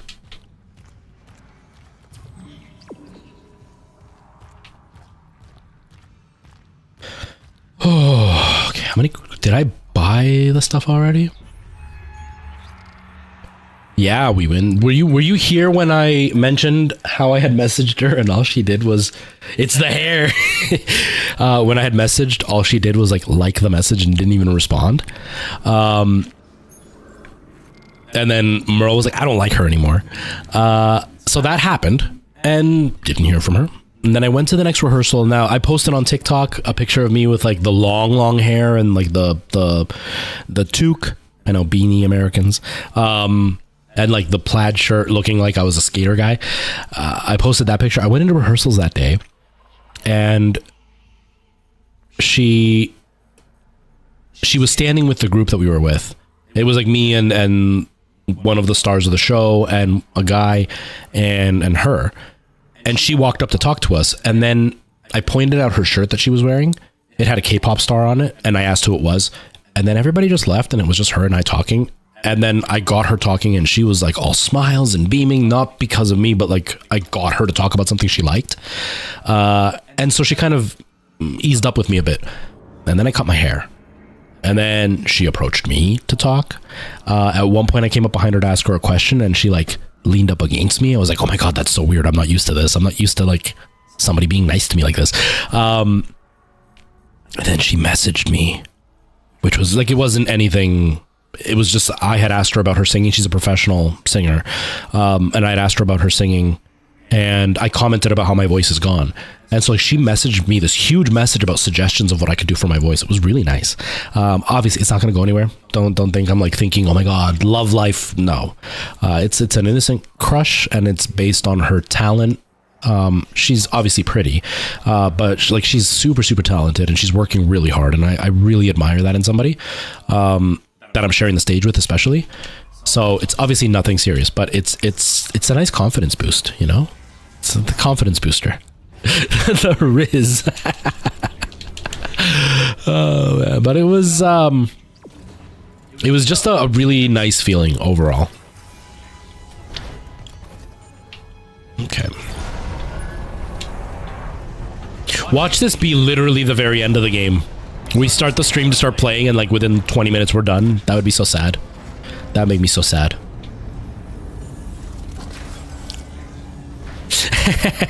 We would. Oh yeah, but it was yeah, it was just nice. You know what I mean? Just kind of having that kind of happen. It gives you a little bit more confidence in yourself. Like I said, I'm not looking into it in any way, but just having a pretty woman pay attention, even if it's just innocent paying attention, it's just nice. It's just nice. I feel, oh God, that scared me. Oh, why did that scare me? Holy crap, I don't know why that scared me.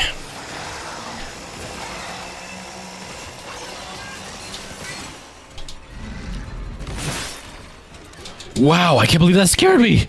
Whew. Nothing scary even happened. Oh.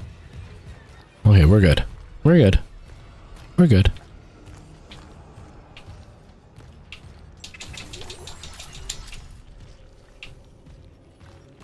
Okay. Ooh, what is that? Okay. Why am I so anxious today?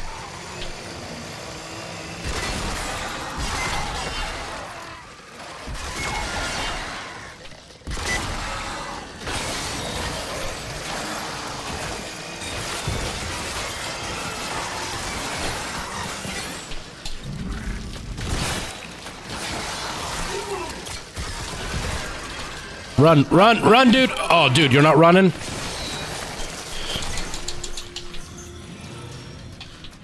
Whew. There's another monster, isn't there? I don't know. Yeah, I don't know why everything's scaring me today. I thought I would be less scared because I'm so tired. But apparently that was wrong. Everything's scaring me. Everything. I don't know why. Holy crap, what's wrong with me? Today would have been a good day for Silent Hill. I'm so upset that I don't have it anymore. That's okay.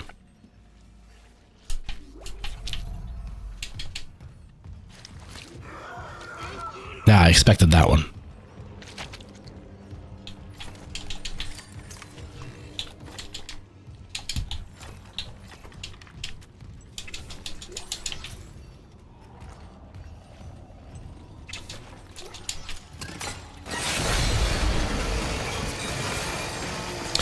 What is Silent Hill? It is a game series back from like the, oh crap, the early 2000s, I think. I think it was like 2001 or 2002, something like that. Or no, 1999 it came out. You're basically a guy who gets in a car accident. You're going on vacation with your daughter and you get in a car accident and you wake up from the car accident and your daughter's gone. So you play the game trying to find where your daughter is. But the place that you're at is really weird. Like, it keeps taking you to like an alternative universe where there's a bunch of monsters and there's people trapped in this universe and they don't realize what's happening. And so you're trying to find your daughter the whole time. The whole series is based on this town being this weird haunted place. And you are always dealing with some kind of psychological issues. So the game is known for being weird. Like, just really, really weird stuff happens. And it doesn't always make sense, but that's kind of the whole point of the journey. So it's a weird series, but it's a really good series. At least the first two games are amazing. It's very Resident Evil style. It was Konami's attempt at doing something like Resident Evil, but doing it in their own style while making it different. So like Resident Evil tries to be a horror movie. It tries to be like a campy 1980s scary movie. Whereas Silent Hill tries to be more like a nightmare. And I mean that in the way of like, nightmares have things that make no sense happen in them. And that's how Silent Hill is. Where like you'll meet somebody and there's one point in one of the games where somebody's just like standing in a burning hallway and they're not seeing the fire, but you are. Or somebody doesn't realize they've been dead the whole time and then all of a sudden they just realize they're dead and they die in front of you. Like really weird stuff like that that doesn't make sense. I also did a video about it. I should probably remake that video actually, where Silent Hill 2 in particular, you know, everybody knows Resident Evil, the original games, had some pretty bad voice acting, but Silent Hill 2 has some really bad voice acting as well. But it turns out they did that on purpose, because the director's idea was they wanted to make it feel weird. They wanted you to watch it and be like, there's something wrong with these people as they're acting. Like, it seems so just weird. And it was done on purpose, that their bad acting would make it feel more like a dream, in where it just all feels uncomfortable. So it's pretty wild. So it's like Resident Evil, but it's much more that it messes with your head. Whereas Resident Evil much more relies on like what Dead Space is doing, where it's just scary stuff.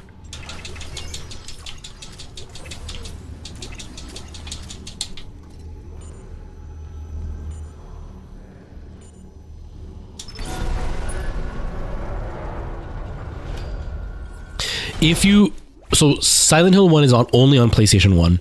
It's it was the first attempt, so like the graphics are not, they don't necessarily hold up well. They were impressive at the time because everything was actually rendered. Where at the time, if you look back at Resident Evil, Metal Gear, it was all a flat image and a couple of things would be rendered on screen. Silent Hill, all of it was 3D. It also had the over-the-shoulder camera, kind of like Resident Evil does now, where back then it was the camera in one position. So it was very revolutionary at that time. They added the fog to kind of help because obviously doing all those things made the game not be able to render as much at one time. And the storyline is really, it doesn't have a lot of twists and turns. It's very straightforward, but it still messes with you a bit. But if you want like the best Silent Hill experience, Silent Hill 2 is what you want to check out. That one has been released in like HD collections and stuff, so it's a lot easier to get a hold of. But Silent Hill 2 is the best out of all the Silent Hills out there. I still prefer the first one more than the second one, but Silent Hill 2 is amazing. Now, that being all said, they are remaking Silent Hill 2. So I don't know if you want to wait for the remake and experience it with all the new graphics, because there are a couple of things that happen in Silent Hill 2 that if you play the original are going to be spoiled for the remake. So it's kind of that thing. If you play the first, it may not give you the best impression of the best of Silent Hill, but if you play the second, you might spoil yourself for the remake.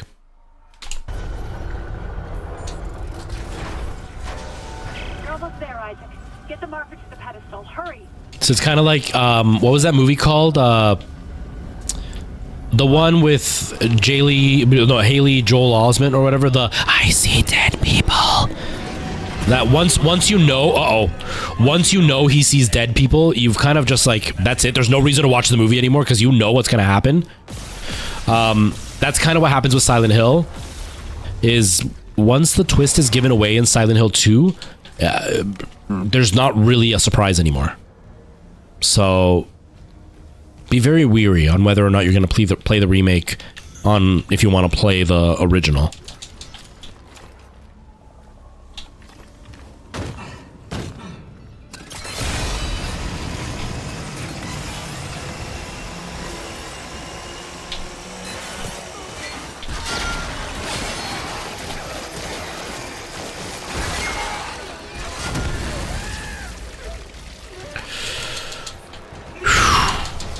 Uh-oh. Oh!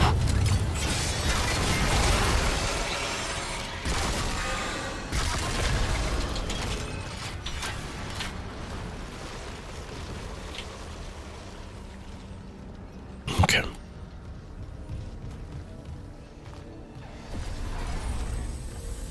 But yeah, Silent Hill is a very, very good series. At least the first three are good, then it kind of turned into a mess. They're the ones that are most hated by everybody.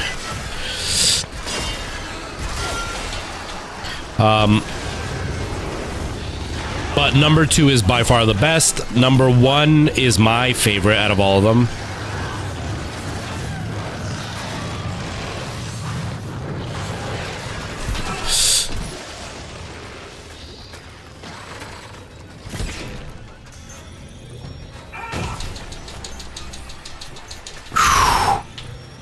That was close. That was close. Oh, I have. Until Dawn is really good. Until Dawn, there's a whole series made by that group. Until Dawn, I don't know if Until Dawn counts as part of the series, but it's very similar to the other series. Until Dawn was my favorite one that they made out of all of them, but they're all really good. The Something of Medan is another one. They're like an anthology series or something. All of them are really good. But Until Dawn was my favorite. Please, Isaac. The hive mind is coming. You have to make us whole.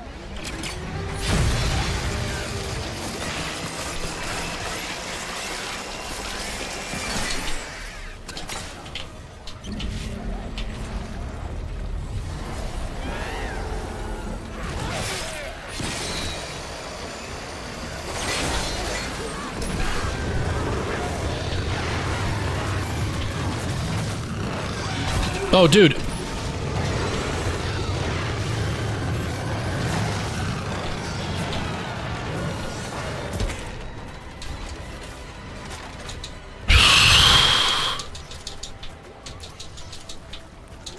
Yeah, try to keep an eye out for Silent Hill. The problem with Silent Hill is it's almost all the games are console exclusive, so you'd have to probably emulate it to have the best shot at getting a chance to play them, because they didn't actually make proper ports of those games for most of them. Like, I know Silent Hill Downpour only available on the PS3 and Xbox 360.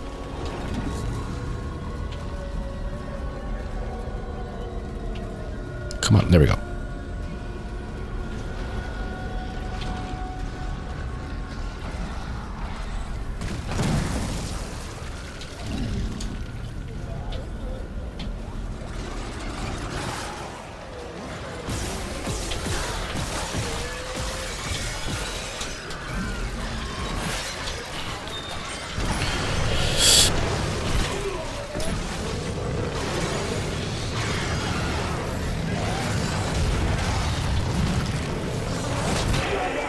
Now reunited with the pedestal.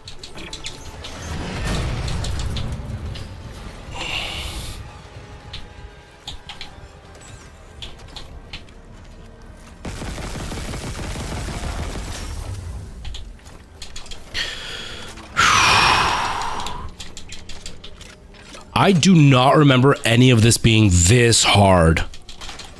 I mean, I am playing it on hard, so I guess that that explains it, but still, pretend like I didn't do that.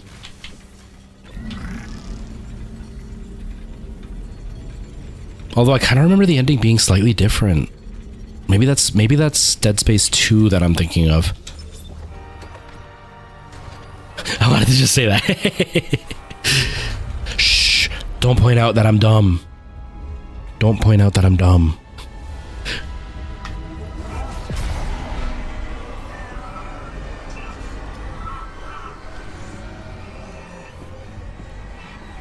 What?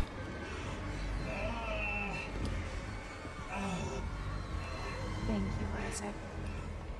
I always believed in you. Nicole. You're a ghostess all along.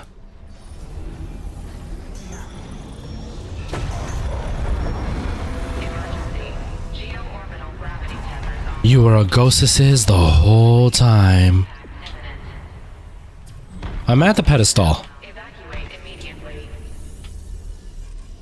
Payload. I'll restart the tether. Buy us time. No.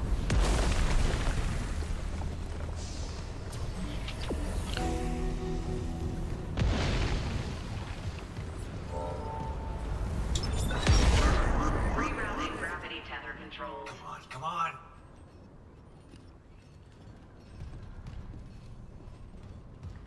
Forget it, Isaac. There's Whoa, she's actually alive? Let her go, Daniels. Let who go? Can't you see how delusional you are? We've gotta go. The payload from the planet crack is about to fall. I gave you a chance to come around, Isaac. But if you still won't see it, I'll help you. One last time. Wriggling override. This time, watch to the end. Isaac, it's me. I wish I could talk to you. I'm sorry. I don't remember this at all. I'm sorry about everything. I just wish I could talk to someone. It's all falling apart here. I can't believe what's happening. Strange. Such a little thing. Just had a talk. That's all this research was in the end. Not much, is it? Just had to make it listen when he begged for convergence. But I had a different prayer. It spoke. But then it listened. Make this stop, I said. Maybe it understood, but...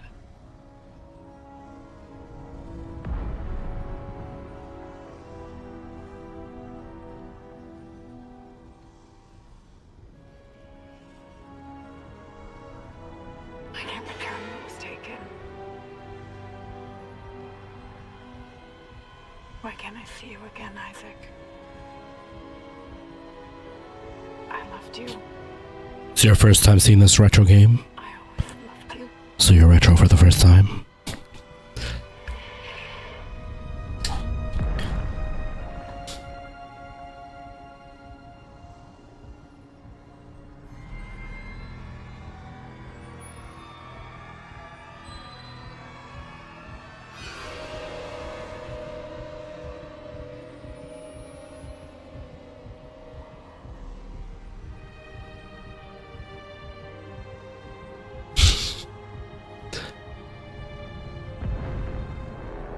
I don't remember any of this. She's Elizabeth Cross, that scientist from hydroponics. You both saw what the marker wanted you to see. Jacob Temple for her, and Nicole for you. Jacob. No.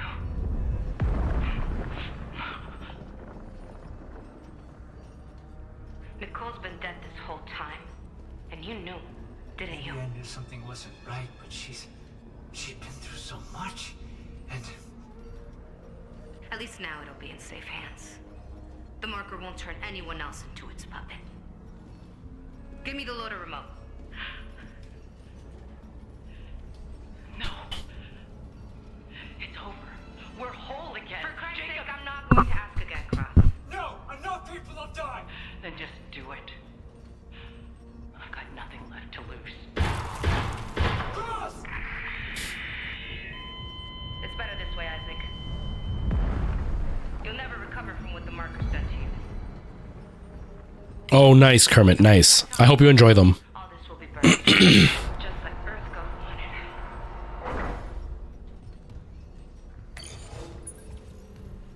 wanted. Warning, seismic activity increasing. Evacuate to safe locations. 1 through 4. 4 is everybody's least favorite out of those, out of the mainline series. 4 is it doesn't feel like a Silent Hill game. It actually wasn't a Silent Hill game, and then they turned it into one. I liked 4. A lot of people didn't. I can still make it before she leaves. 3 I've never beaten. I have a hard time concentrating on it, but it's supposed to be really good too.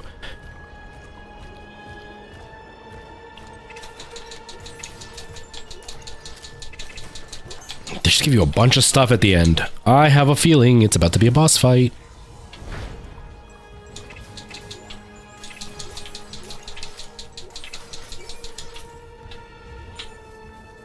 Yeah. If video games have taught me anything, if you find a bunch of loot, you're about to die. You think that would hold up in court? You break into somebody's house, steal all their stuff. Allegedly, I'm not suggesting you do that. And you go to court. Why did you steal all this stuff, sir? Because I was getting ready for a boss fight. I learned that if you see a lot of loot, it means you're about to boss fight, so you need to collect it all.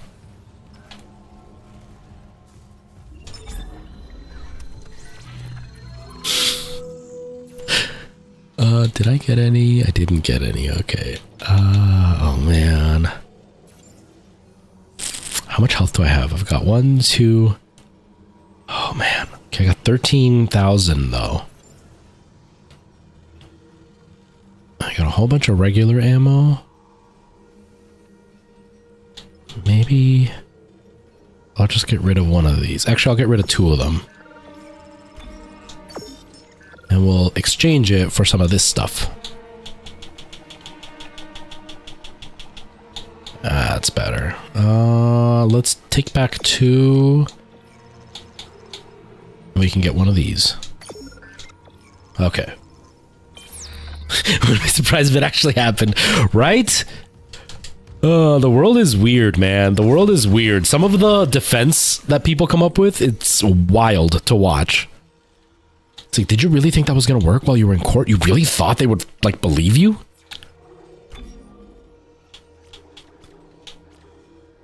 I'm gonna do the damage on this one. Boom, okay.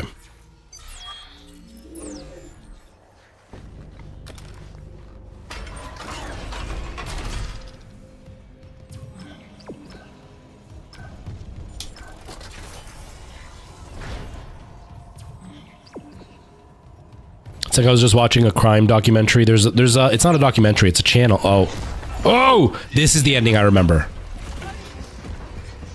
Last warning, Isaac. I mean it.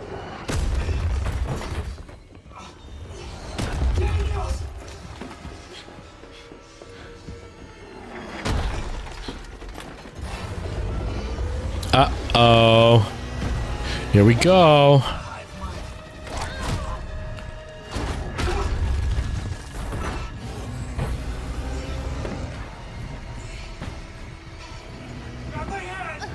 Isaac. Dude, why are you trying to help her?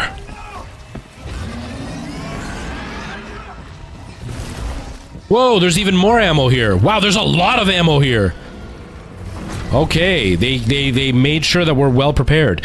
Anyways, I was watching this. It's a YouTube channel that does crime stuff, but they specifically talk about like the interrogation process. And one of the excuses the dude came up with, or not excuses, but one of the ways he tried to tell the story, where like he took somebody's life. I'm not gonna go into the detail about it because obviously, you know, trauma and stuff. But like he.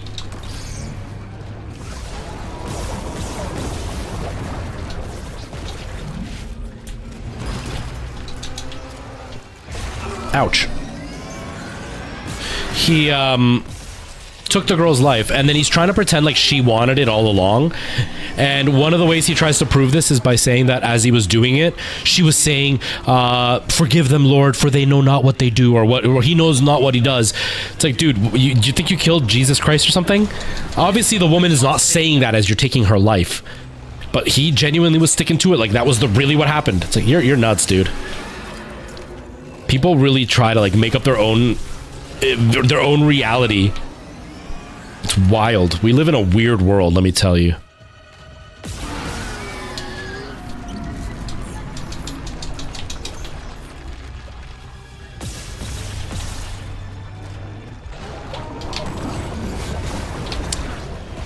Go, run. I keep missing.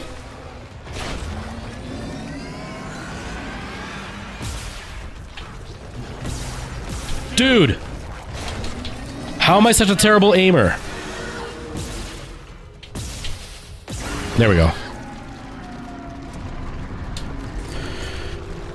You know what? Let's use this one because I feel like this is only the beginning part. Hello, Xbox Master. How's it going? Welcome.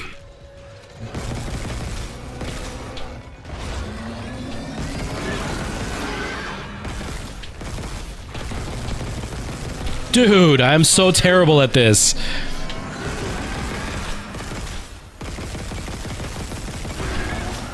Did that burst? It did.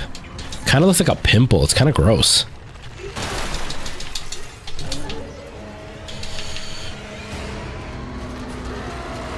Whoa, whoa.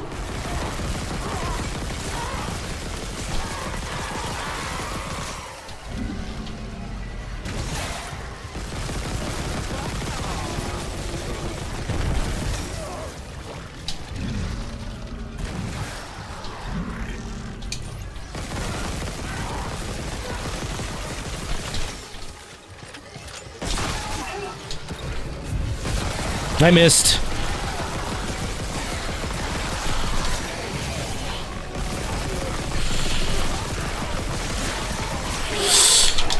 No, don't kill me. Don't kill me. No, no, no, no. Okay, whew. I survived. I survived. Run.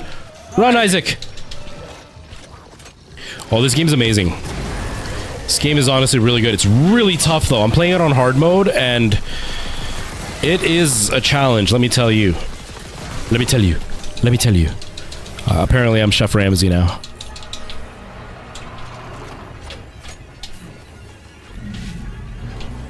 Show me where to shoot.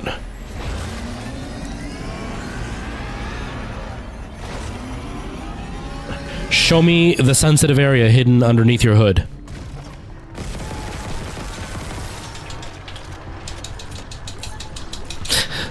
Only certain people will understand what I just said. And this is why I made a totally separate channel for my Minecraft content. Yes, it should be on... Oh, actually, the remake, I don't know if it's on PS4. It might not be. The original should be. Actually, I don't know if the original's on PS4. It's on PC, but I don't know if it's on PS4 at all. Because this was a 360 PS3 game.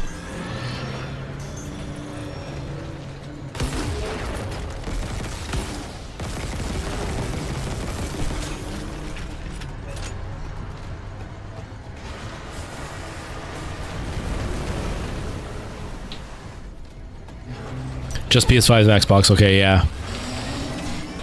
And the original one, I think, was just 360. And PS3. And PC, obviously.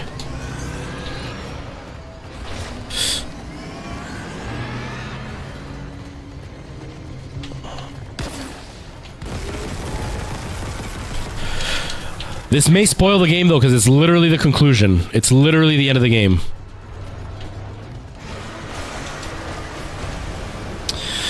The explodey ones aren't exploding on them. I'm just wasting a bunch of bullets trying.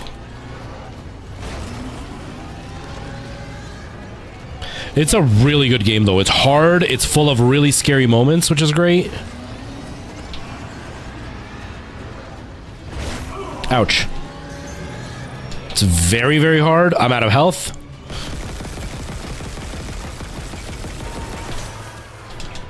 I'm completely out of health. This is not good.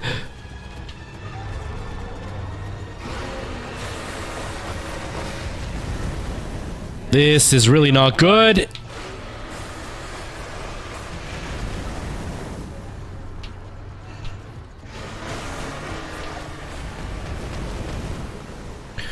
Isaac really sucks at running as well, so... Oh, health, yes!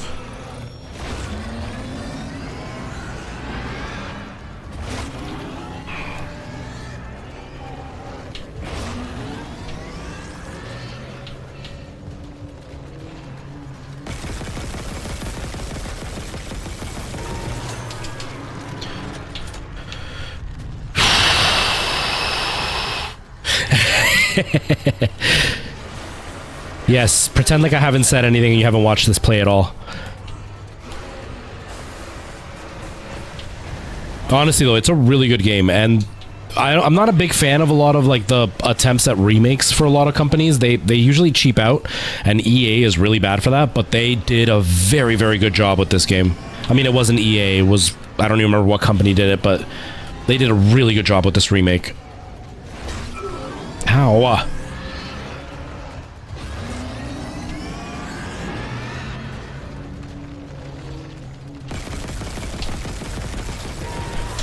Okay, is this it?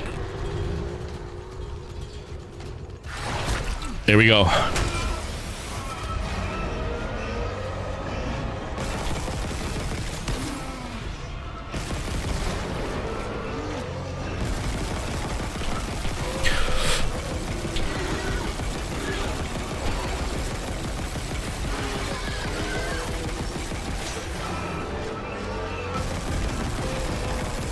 I can't aim.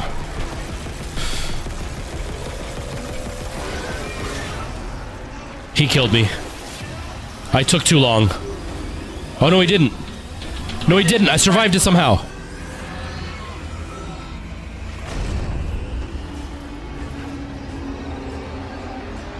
She said. Oh, gross. It snotted all over me. Snotted all over my face. That's why it's a double sound. It does it on my Xbox and does it on my PC because of the Xbox app. That was so gross.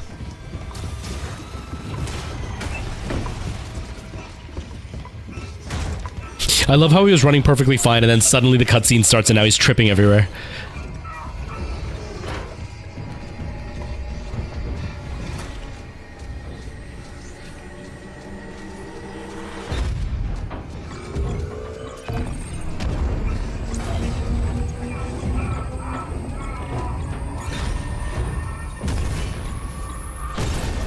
Whoa. Is it sad? Holy crap. Is it sad that that transition from planet to space is better than the one that's from Starfield? It's pretty sad. Bling, bling, bling. We did it. We finished the game. Complete chapter 12 on any difficulty. I defeated it on the hard difficulty.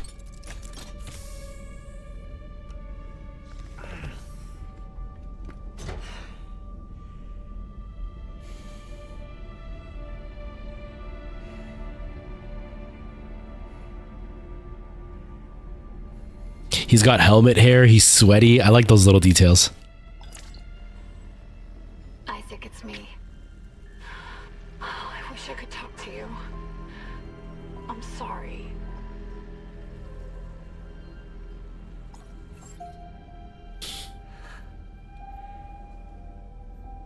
Thank you for the GGs, everybody. Thank you.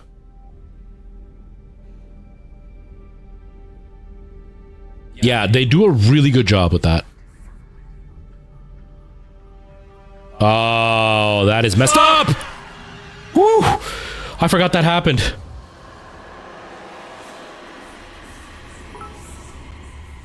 GG ending. Hey, thank you for the bits, Nikki. I appreciate that. Thank you so much. Thank you. That was a good ending. I forgot that that happens. Fast forward again. Hey, cool. They give you a proper fast forward so you can like see all the credits and know you didn't miss out on something. 'Cause I hate that about other games where like you press A or X to get past the credits, but you don't know if you actually missed part of the cutscene. Ah! Oh! Oh my god.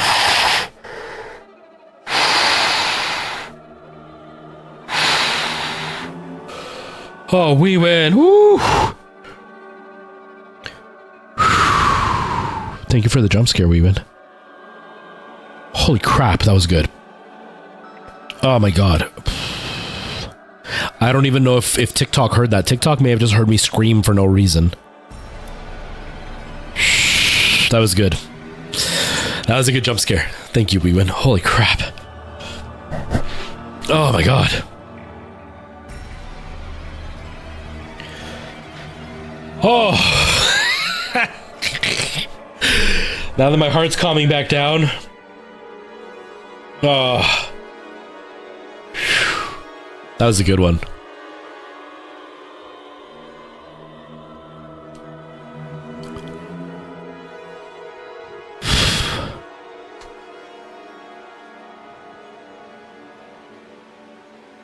Oh.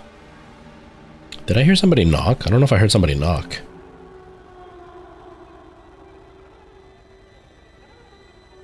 No, nothing's out, so I don't know. That's okay, Nikki. That's okay.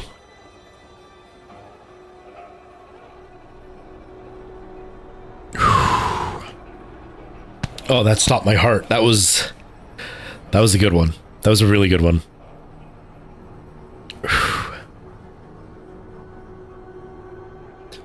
Come on, game. Let's get to the end of these credits here. Wow, a lot of people worked on this.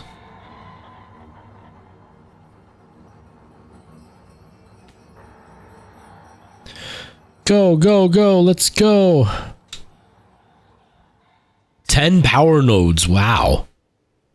I got the level 6 rig as well. Nice. New game plus. Oh. Not only did the game freak us out at the end, but then Weeman comes in and just like drops the mic on us. Oh. You know what? This Maono mic, it's good enough that I'm genuinely happy using it. Like the other mic is so much more expensive, but I'm happy using this one. I like how it sounds. Ah, okay, Nikki. That makes sense. That makes sense. Wow, that was wild. That game is... That's an intense game, let me tell you. Let me tell you. Let me tell you. That's such a good game, though. I have such a good time with it. But damn, that scared me. Oh my god, that scared me. I'm half tired, and that like got me good. Do I have anything else? Because I've only been live for 2 hours. I don't want to stop just yet. Turning on the other PC to see if there's a to turn on. Oh, it did. Okay. Oh, the power button's not working. That's weird. Just waiting for the other PC to turn on. You clipped it? Oh, we win. That's scary, man. It was so scary. It scared me so much. Oh. That is a good game. That was a really good remake. It was a really good remake. I know. I didn't know they could do that with credits. Be so scary. Okay, I'm hoping the banging is my neighbor doing laundry and not them being upset with me yelling right now.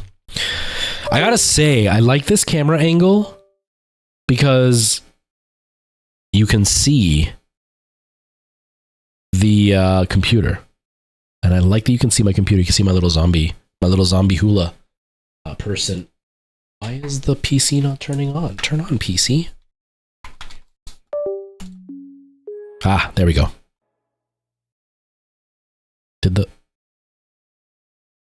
Why did it stop on TikTok? Oh, there we go. There we go. It's working now. It was like frozen on TikTok for some reason.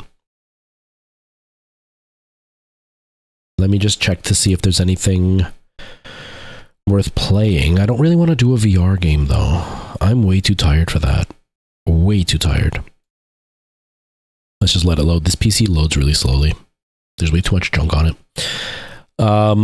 But yeah, they did a really good job with that game. Ooh, I do have Outlast. We could play a little bit of Outlast, I guess. I didn't set up the VR for that, so we'll just play it the way it is.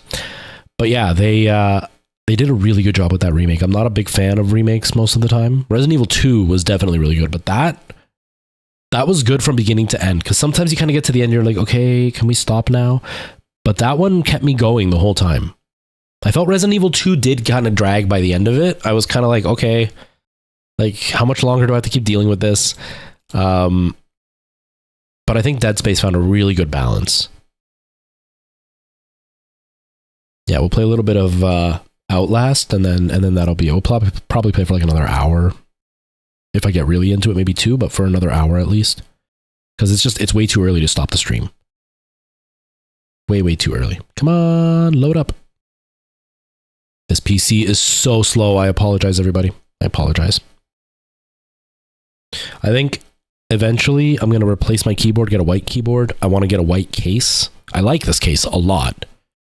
But maybe I'll put the other PC in this case because that one's never going to be on camera. And then I'll get a white case for this PC so I can have a nice white setup on my desk. Because I've got a white desk, right? I've got the black pad, but I don't really want to do a white pad because, I mean, I've never spilled anything on my table, but just in case. Oh, I didn't actually install. I downloaded it though. Why didn't it actually download? Oh, we can't play it. It's 15 minutes maybe. Let's see. Let's see if it does it in 15 minutes. We'll find out. Maybe one day, Kermit. I've never been able to get into it. I've tried, and it's just never been. It wasn't interesting to me. It was scary, but it wasn't like interesting scary. It was just like loud noise scary. But I am really curious about trying the VR FNAF game because I feel like that would actually be a genuinely scary experience. So I'm surprised it didn't go on sale for Halloween. I thought it would have gone on sale for Halloween and it didn't. But that would be something I would buy. Watch the FNAF movie. I have zero interest in the movie. I have zero interest in the movie, and I've heard that it's actually like terrible. Like I heard that nobody is liking it, like not the fans and not the non-fans who are just into it, horror movies. I've heard that it's just not a good movie. Yeah, that's what I've heard. Again, I don't know, right? It could just be somebody who's kind of bitter about it. But that's what I've heard is that it's just really not a good movie. Like the CGI that they're using for the robotics, instead of actually building animatronics, they're just using CGI. And apparently it's not good CGI. And they're trying to like cram story into it where it's not needed. And the jump scares don't work the same way because it's not the same as playing the game. So apparently people are not happy, but I don't know. I have no idea.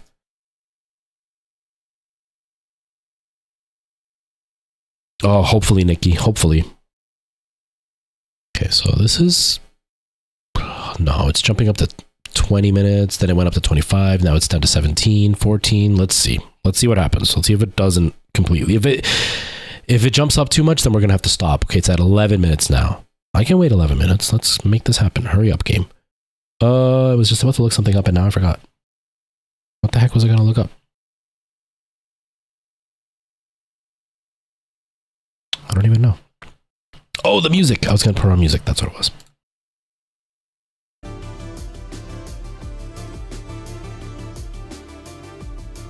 I like this new camera angle though. It's nice. It adds a totally different view of the setup.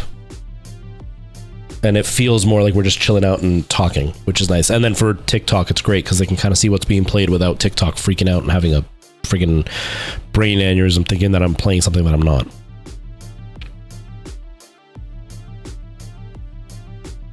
Yeah, apparently the lore is like super in depth. If I'm honest with you, I got to the point where not only was I not interested in FNAF, I like actively despised the whole franchise.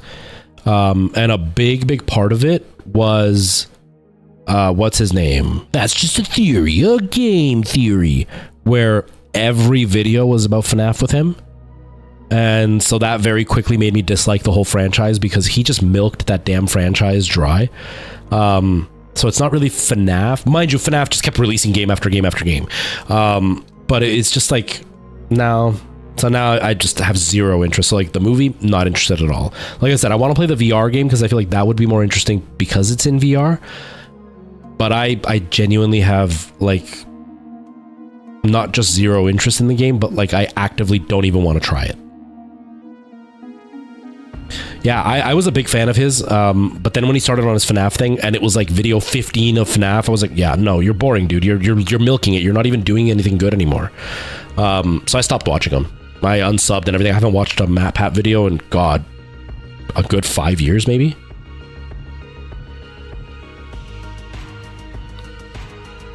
When you were so into the lore. Yeah, no, and it makes sense. There's a lot of interesting stuff. I did watch like 4 videos of it, and I was like, yeah, it's pretty interesting. But then he just kept milking it, and I was like, okay, enough. That's cool. And there's definitely some really interesting lore. It's a much deeper game than non-fans know. Obviously, even I don't know because I'm not a fan. But it is definitely a much deeper game than a lot of people realize who aren't into the fandom. But, like I said, I tried playing it. I was kind of like, yeah, okay.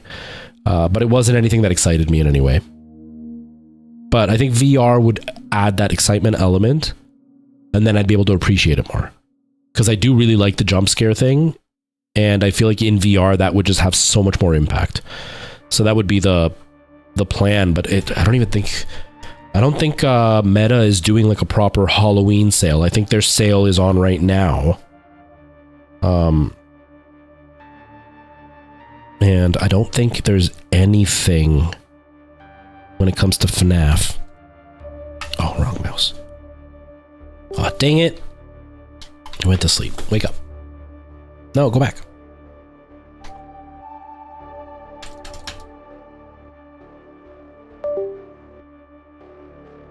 There we go. 7 minutes. Come on, 7 minutes. Oh, Ghostbusters out in VR. Oh, I'm so gonna get Ghostbusters in VR. I'm so getting Ghostbusters in VR. I'm really excited for Bulletstorm in VR. Okay, let me just look it up. I don't see the sales. Let me just look it up. Five Nights at Freddy's, Help Wanted. Yeah, it's not on sale. It's still $35.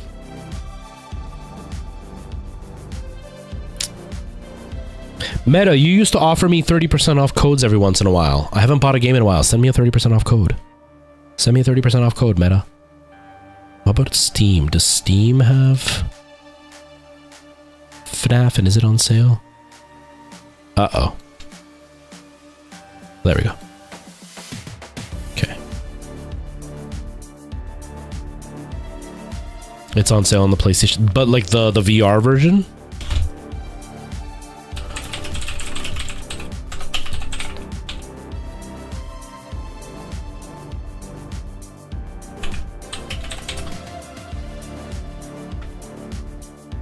Maybe I'll look it up. It's actually $25 on Steam too. I'd rather play it on the PlayStation than on my PC because that just leads to a huge headache. Although chat is easier on PC than it is in the PlayStation. Where's my PlayStation app?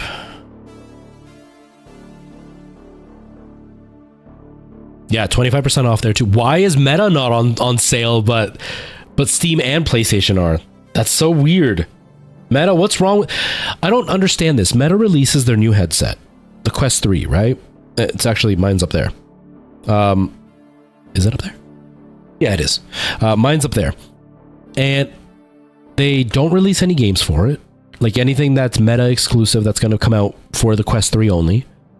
They don't release any kind of sales to be able to be like, hey, you got your new headset? Here's a bunch of games on sale you can get so you can get started right away.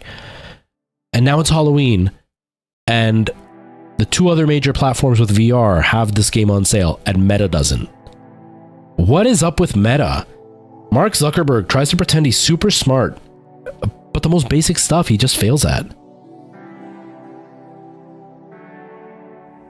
Funny, it's more expensive on the PlayStation.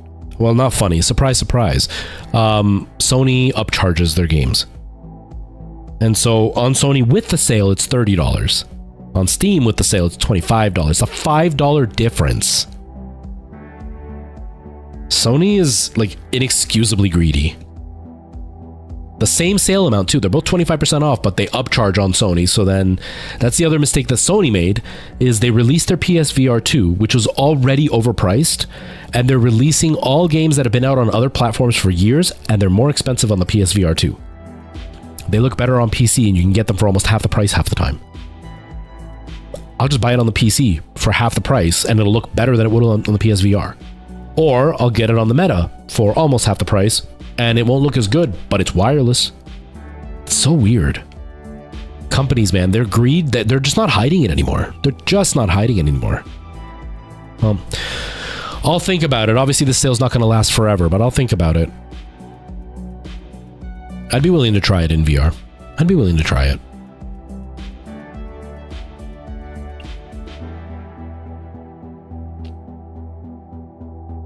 Yeah, because the whole thing is they charge extra because of like the platform fees or whatever, which is complete BS, but they're allowed to do that.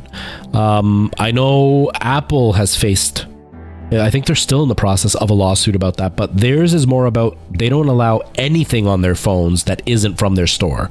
And so it's a bigger issue because things like Spotify and Amazon Prime and stuff, you pay a certain fee on top of it for using the app instead of using, not Amazon Prime, the Audible. You pay an extra fee on top of it because of the Apple fee. And so people are getting really upset with Audible. It happened to me. They sent me an email and they're like, hey, if you sign up right now, you get 3 months free. You'll get 3 tokens on your first month, and then you still get your other 2 tokens for the other 2 months that you get for free if you sign up now. So I signed up. But I didn't realize I had to use a browser and go on my computer to do it and not my phone. And so I signed up and I only got my 1 month and I had to pay for it. And so when I called Audible, they're like, oh, like you're supposed to use the website. You're not supposed to use their app. So they refunded me the money and everything. But what a headache, right? And they didn't even refund me the money. They were like, well, now you've paid for the month. We can't give you the money back. So just keep it. And then next month we'll throw in 4 credits to make up for what you've lost. I was like, all right. Yeah, it's not even a small amount. It's 30% extra that they're charging. It's disgusting. And yeah, the inflation thing, there was a video that just went viral here in Canada, that somebody who lives, I guess, in my region, went across the border and bought chicken and then bought chicken here. And then they showed both packages, and the chicken in the States weighed double the amount that the chicken in Canada weighs. And they paid $5, something like $3.80 or something, close to $5. $3.80 American, it would have been like $5.50 Canadian for the chicken. And the Canadian chicken was half the weight and cost $16. Triple the price, half the weight of the American chicken. So first of all, Americans complaining about inflation, you have no idea. But second of all, our grocery market is run by 3 big companies. and they completely control the pricing. And they've already been sued before and found guilty of having fixed the bread prices. So guaranteed they're doing that with the rest of groceries right now, because the one owner got called in and was interviewed by the government, and they asked him, you know, inflation's gone up 7%, 10%, whatever it was, but your groceries have gone up 30%. What's your explanation? He tried to give some BS explanation about how they're not making any extra money. They're making the same earnings they've always been projecting, and that the extra cost was because everybody else is upping their charge, so it adds up for them and they have a bigger charge. Some BS like that. And surprise, surprise, 5 months later, their annual report came in and they earned 30% profits. It wasn't inflation. It was an inflation of his pocket. And of course, nobody's doing anything about it. The government just goes, oh, well, he lied. And that's as far as it's gone. It's disgusting. It's disgusting. Yeah, pretty much the whole world is hurting from inflation a lot more than the states are, which is what makes me laugh so much when these conspiracy theorists talk, like they blame their president or whatever about inflation and all that. And it's like, bros, you've got it so much easier than the rest of the world does. And you're crying like a baby and you think your president is doing this to you. If it was the president, it would be quite the opposite, because we're all dealing with a lot more inflation than you are. It's wild. It is wild. Like, groceries are so damn expensive nowadays. One more minute. Come on. It's taken 12 minutes. That's not too bad. It feels like it's been a lot longer, but 12 minutes, that's not bad. But yeah, food is so expensive and it's getting lower quality. The amount of times I've bought fruits and veggies and they've gone rotten in a day or two when they used to last a week.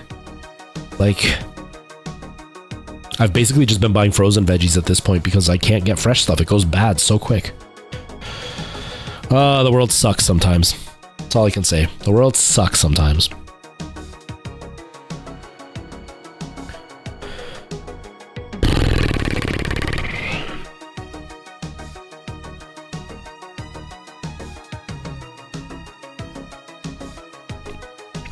Come on, game, hurry up. I swear I thought I downloaded it. Yeah, Night Owl. When I was living on my own way before I met Alana, I was spending $40 or $50 a grocery run, and I was going twice a month, so roughly around the same price. Mind you, I was by myself, right? Completely alone. Thank you, Bing Bong. I don't see what it was though. Andrew, thank you so much for the GG. How are you, man? How's it going? I've been good. I've been super busy. I haven't been making content because I've been insanely busy. How are you doing?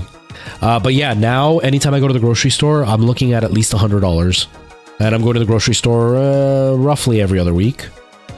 So we're looking at like $200 a month I'm spending on groceries roughly. It's disgusting. And I don't buy a lot of stuff. Like, I'll buy chicken once a month. And I usually make like a big meal and then I'll eat that for a couple of days. And then it's like milk, bread, eggs, like the really basic essentials. And I'm spending like $100 on groceries. It's gross. Yeah, so they banned it. It was actually a permanent ban, but I appealed it and they removed it. The thing is, the way TikTok works is really messed up. They will say, oh, mea culpa, I did it. It's our mistake. We didn't mean to. But the mark still stays on your account. So even though they banned me without me, like the ban is not my fault. It was their mistake. I didn't actually break a rule. They still count it as if I did. And so it compounds, and after a certain amount of time, after a certain amount of violations, they delete your account. And if it's, I think you can appeal it once, but then after that, it's a permanent delete, no appealing whatsoever, unless you're able to get a hold of somebody at TikTok, and they've already told me not to contact them, so clearly I wouldn't be able to. But like the first time I got banned, it was like an hour. The second time it was for the day. The next time it was for a week. Each time appealed, each time renewed. And then this last time it said it was a permanent ban. And then it said within the message that I got that if I continue to violate, they will delete my whole account. So it was a permanent ban, and then I appealed it, and then they removed it. But like the next step is basically them getting rid of me.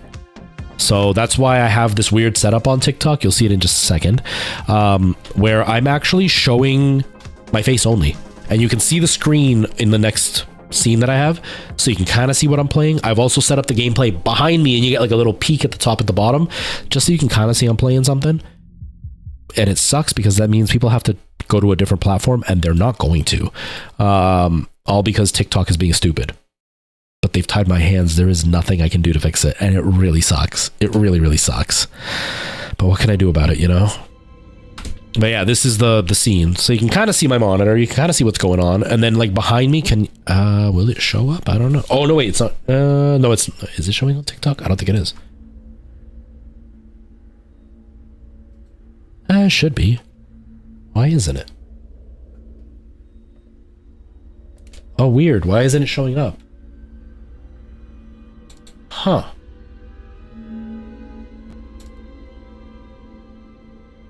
Oh, I know why. I know why. I know why. Wait, do I know why? I don't know why, actually.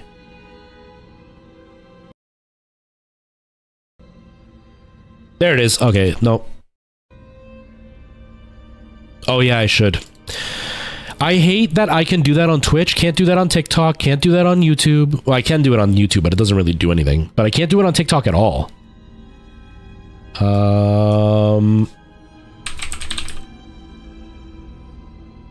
Dang it.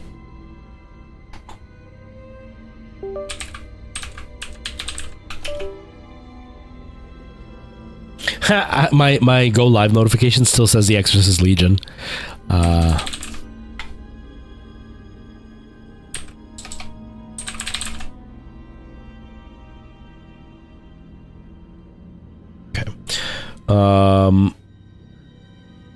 Yeah, TikTok has been, they've always been lame and full of issues, and it's always been insanely frustrating. But it's gotten worse lately, at least from my experience. Like I've been dealing with a lot of issues with like getting viewership up. I've been losing followers on a very, very consistent basis, and it's incredibly frustrating dealing with, you know, I make a video and it'll get like 10K views, and I'll get a bunch of followers, but none of the followers will actually like follow. What's going on here? What's going on here? It's just a black screen now. And I can't see anything. Is it because it's switched monitors, maybe? I can see when I alt tab, it's just not popping up. Did Windows really like crash everything? Really? How about if I sign out? Cancel. There. That is so weird. Everything froze. Stupid Windows 11.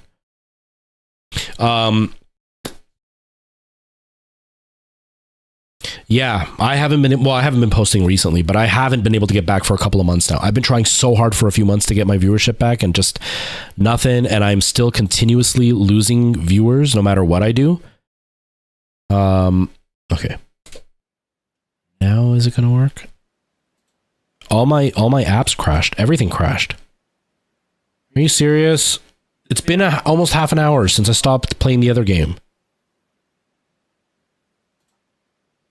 Come on. I hate Windows 11, and they forced me to update, and I'm really upset about it. Just reset. If this doesn't work, I'm done for the day, guys. I don't have the patience.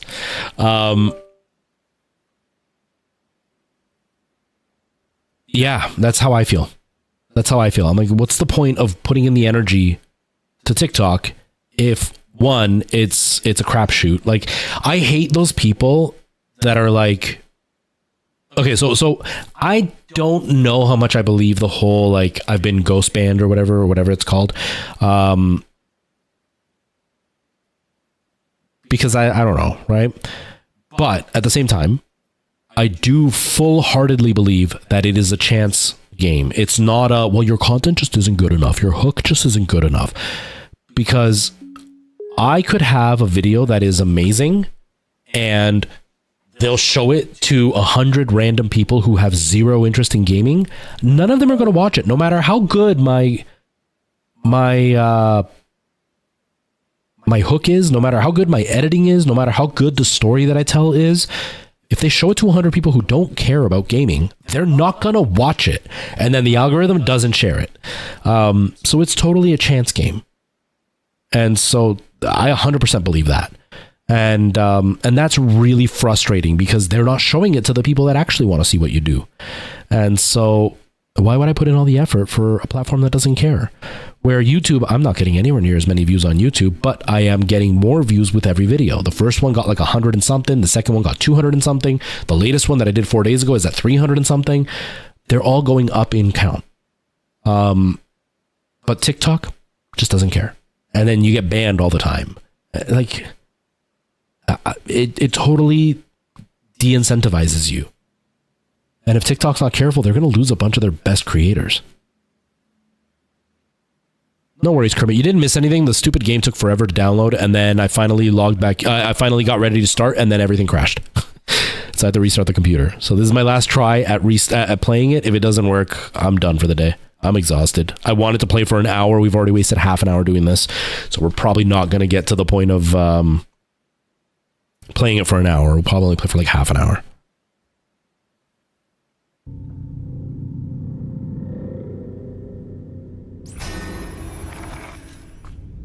Okay, seems like it's working. You can see it. I can see it. It seems like the window size is right. Okay, let's get my graphics all the way up. Is there ultra or just very high? Okay, cool. Yeah, let's get rid of motion blur. VSync off. Really? Oh, because of the capture card. Yeah.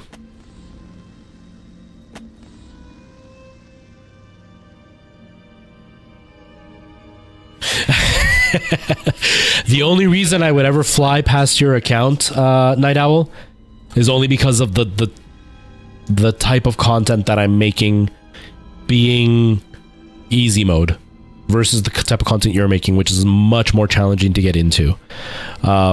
That's really the only reason. But yeah, I'm working on the SEO stuff, and it's definitely made a difference because the second video that I did was stuck at like 80 views and it just had nothing.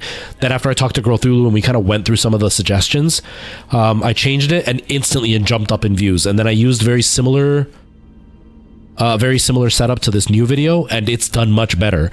I do find that YouTube, unless you've got a big audience already, YouTube is a much slower burn, so the growth can happen months and months down the road. That's kind of what I'm hoping for, is that as long as I stay consistent and it gets the same or better views each time, eventually I'll get to a point where people will go out of their way to look for me instead of new people having to find me all the time, which will then, that will boost the video as well. I hope, anyway.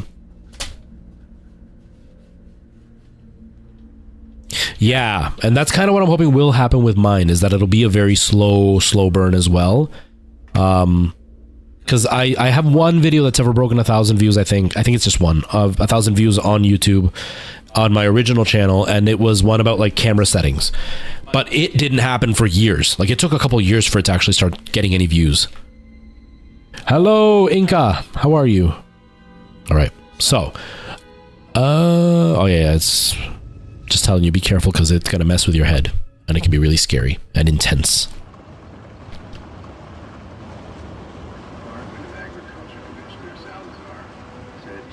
Why is my... Oops. Oh no. Okay. I have double audio. I didn't realize. Sorry, everybody. I don't know why that... I had turned that off and it turned back on, apparently. Okay. So you have to, TV Kermit, just look up retro RFTFT. And you'll see like a little block version of me in orange, like in an orange background.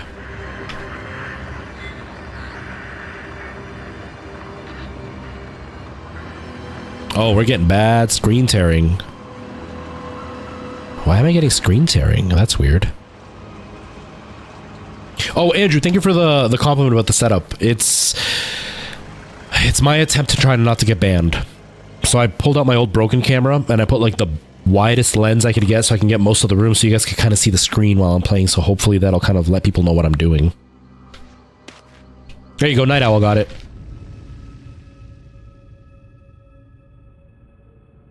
Is that the name of your thing, Inca? No, I haven't had a chance. I haven't had any time. Like I haven't streamed or done anything because I've had zero time. I've been on the go the whole time. And I probably will be this way for another couple of weeks before I can do anything.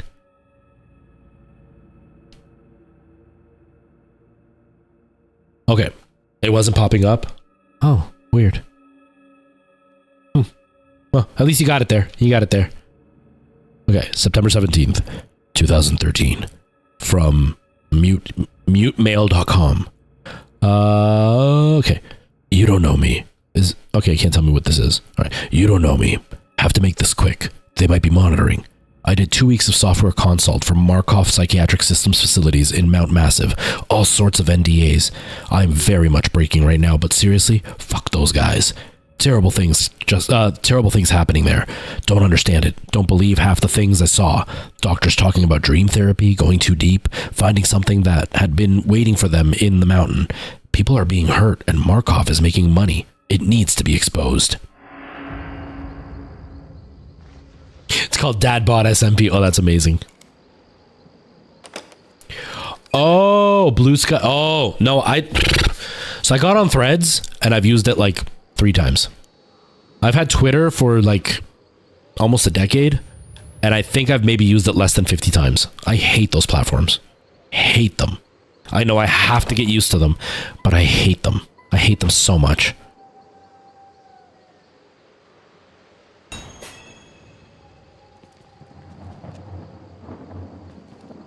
Objectives are updated on your reporter's notebook tab containing your notes. Okay. End, pick up documents. Do I not have an N? It literally stops right before the N. Dang it. Okay. I guess I could just do this. What does this do? Oh, it brings me right to the notes. Okay.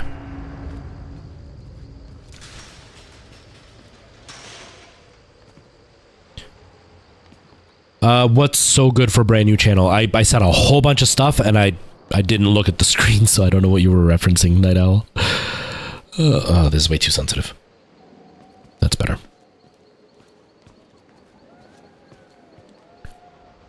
Left mouse and open. Hold the left mouse button.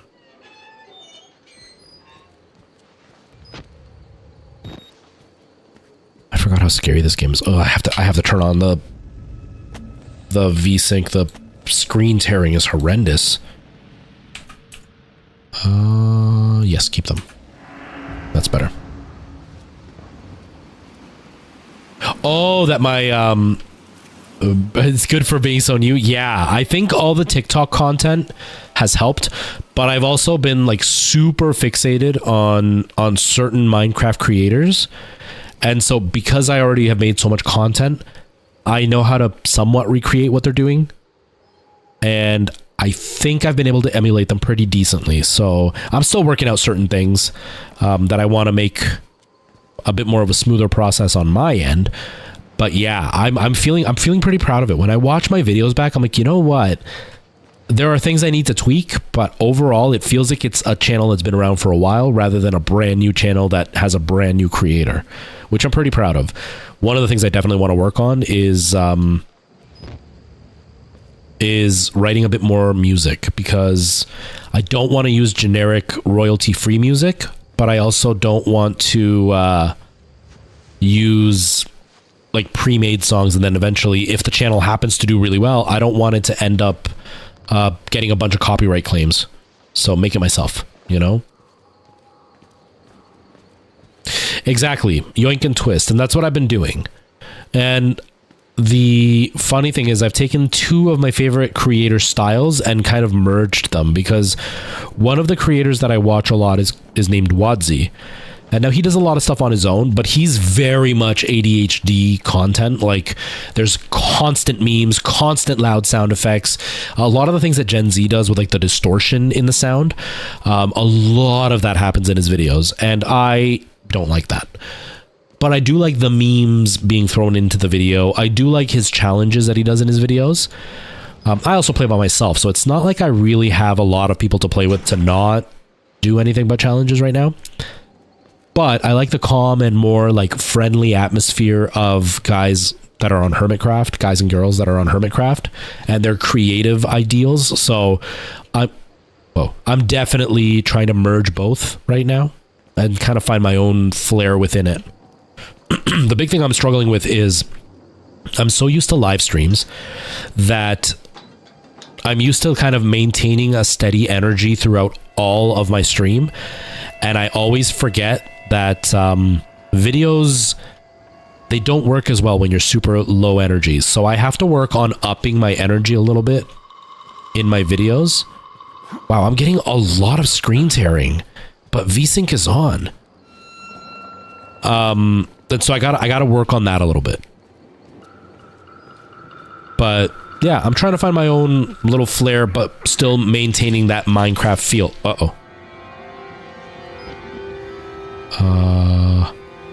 I don't remember how to turn on. Oops. Is it the middle button? No. How do I?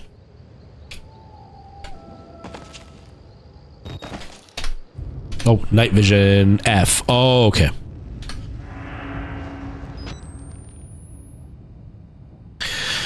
Yeah, and that's it. It costs money, but I also don't want to, because I'm too lazy to look up songs that I think will fit the mood and stuff. And knowing that I'm lazy, I know I will choose the lazy songs, and they're usually very common. Like there's a few songs in particular that I hear in videos of all kinds. You know, you'll watch like a tutorial video and they'll play that song in the background. Then you'll watch like a gameplay video and they'll have that song in the background. You'll watch a fun fact video, it'll have that song in the background. I don't want to be that guy. Like kind of like how every streamer uses stream beats, the one guitar song, ding ding ding ding ding ding ding ding ding ding. Every Twitch streamer uses that. I don't want to be that guy. And so I like that if I make my own song, nobody else uses it. And so like my little theme song that I made for my videos, I wrote that myself. The one that I introduced in the last two videos, that kind of dumpy song, that one, I made that myself. And then obviously my time-lapse one, that's just the Sonic theme from the 90s TV show, but I re-recorded it myself, so it's slightly unique. I do like that.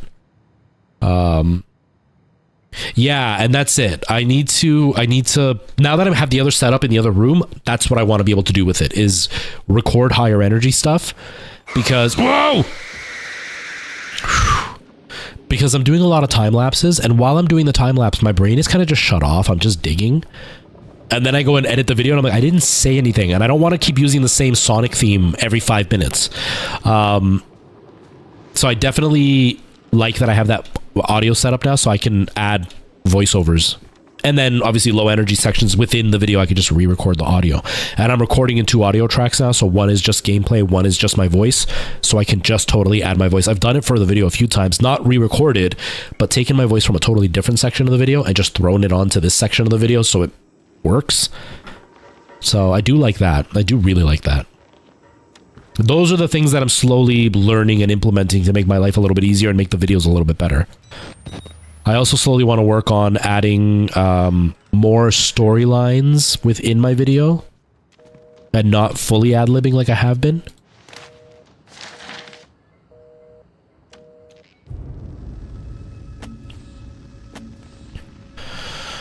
Patient claims to have progressed to self-directed lucid dream states. Morphogenic engine activity observed at the unprecedented scale. Continuing stage 4 hormone schedule. Diagnostics.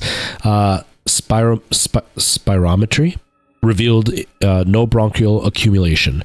Hematocrit centrifuge again failed to separate. Erythis. Man, I haven't gone to nursing school in a while. Erythrocytes highly worrisome. MRI revealed arrhythmic REM NREM cycle. Laughter in NREM state. Interview notes. Billy asked about the status of his mother's lawsuit against Murkoff and the asylum. This represents a catastrophic breach in security. Despite Billy's claims that he discovered the truth in blood dreams of the Dr. Trager, the only Dr. Trager in the company records, one Richard Trager, is an executive of MRD. All orderlies and security personnel must be questioned, and video security improved to include analytical biometrics.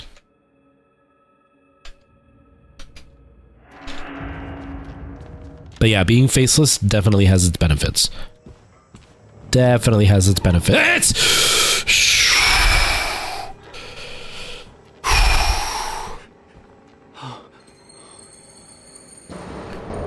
God damn, man. There's also the major benefit that I can redo takes, like my intros and stuff. I can just redo them over and over again, which is really nice. I'm trying to treat it more like a film rather than just ad-libbing the whole time, little by little. Oh, that scared me. Oh, that scared me.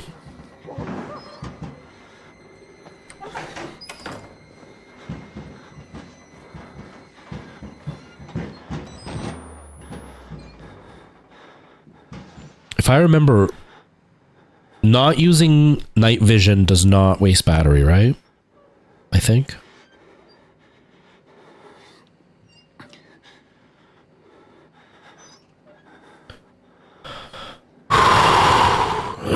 I'm fine.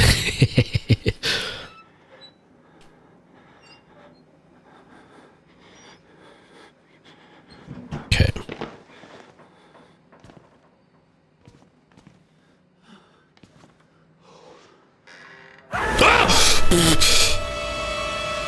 Oh. I've played this game so many damn times. Why didn't I remember that? Oh, I remembered this guy. And I think around the corner there's more.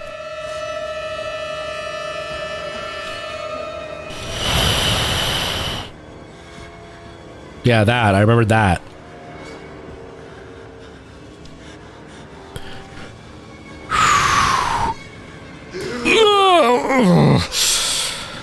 They killed us. You got out. The variants. You can't fight them. You have to hide. You can unlock the main doors from security control.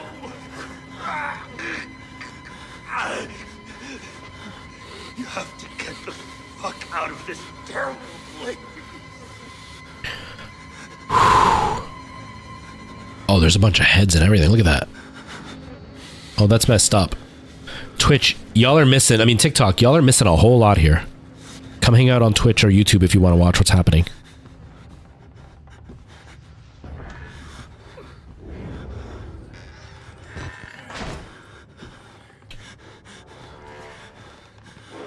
What did I hear?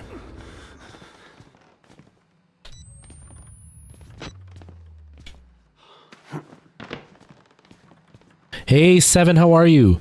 See you later, Kermit. Thanks for hanging out. I appreciate you being here. Enjoy your game. Something bad happens. I know it does. I'm not going to get scared. I knew it.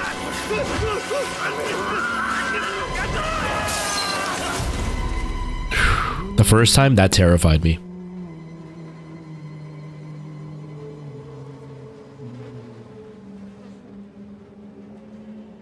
And who are you, then?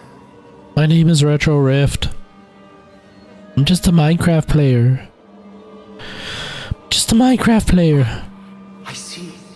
I'm just a baby. Be an apostle. Guard your life, son.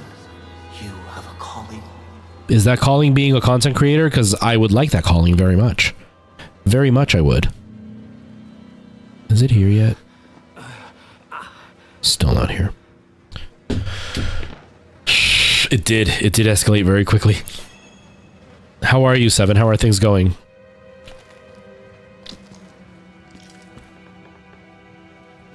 Updated in my reports.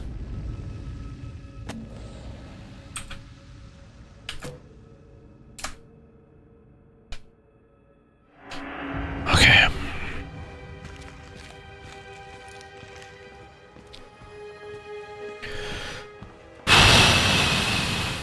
So the reason I keep checking my phone is I'm looking for an order. I ordered, along with the things that I ordered for the video that I have to make, I ordered a dummy battery because I've got two, but I need a third because I have to keep pulling them out to put it in the TikTok camera. And the one that I have is like, it's supposed to be a meter, but it's coiled, so it's like half a meter long. And that's useless for when I go record my video at the theater. So I wanted a regular, just plug it into the wall type of connector. And I already have one. I wanted one more because I do want to set up both cameras for the video. So I ordered the second dummy battery. So hopefully I can, or the third dummy battery. So hopefully I can do that. I'm also going to charge all my batteries so I can take my batteries with me. But that's why I keep looking, because I want my dummy battery. Oh no, don't tell me you're going to have some major car issues, 7.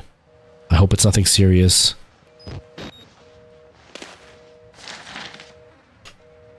Oh, I hope it's nothing serious. Affidavits have been making... My brain is mush. I'm sorry, everybody. My reading really sucks. I normally suck at reading anyway, but it really sucks today.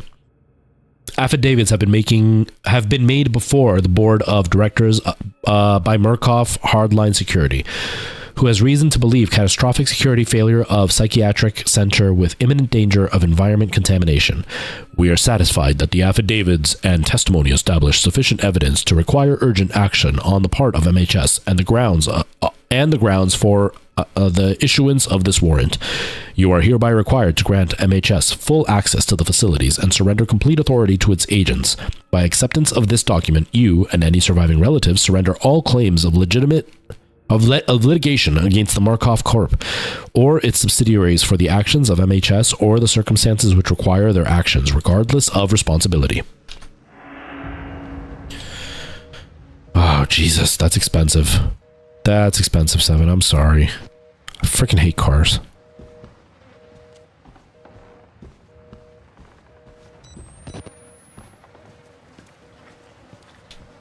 The fact that you can hear those flies just lets you know that this place probably smells really bad.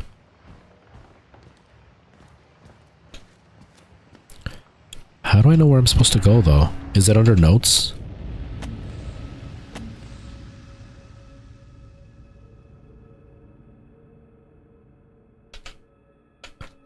Maybe I need to try the front door to trigger the next setting? I don't know. Yeah, that's all you can do, 7. Just try not to stress about it. Easier said than done, but I totally get it. Looks like that's not gonna happen. I don't actually remember what to do in this game because I haven't played it in years. Like years and years and years.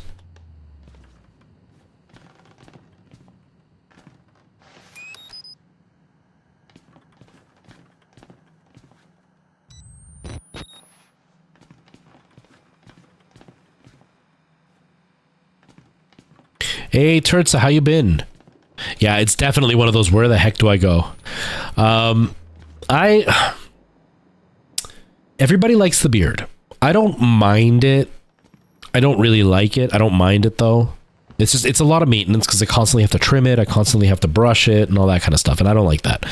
I also don't like that it makes me look older. Not that I want to look like a kid, but I don't like how I look with it. I can't see it. Princess Rosario? Yeah, Princess Rosario, thank you so much for the sub. I appreciate that. Welcome to the Retro Squad. But it does make my face look thinner, so I do like that part. That being said, I'm going to be making a TikTok in the next day or two that is going to show my new facial hair, because I'm not doing this because I want to. I'm doing this because I have to. I am in a musical, and in this musical, it takes place in the 70s, and I play a disgusting, gross dude. And the director wants me to look as close to like a slimy 70s porn star as possible. So I'm shaving and leaving the big mutton chop, sideburns, and the mustache. So I can have that 70s mustache look. I might leave like the line in the middle, so I have like the line in the mustache. I don't know how much that was in the 70s. I'm going to look it up to see if it's a thing. But yeah, it's going to look pretty gross. So enjoy this while you can, because in the next like 48 hours, it's gone.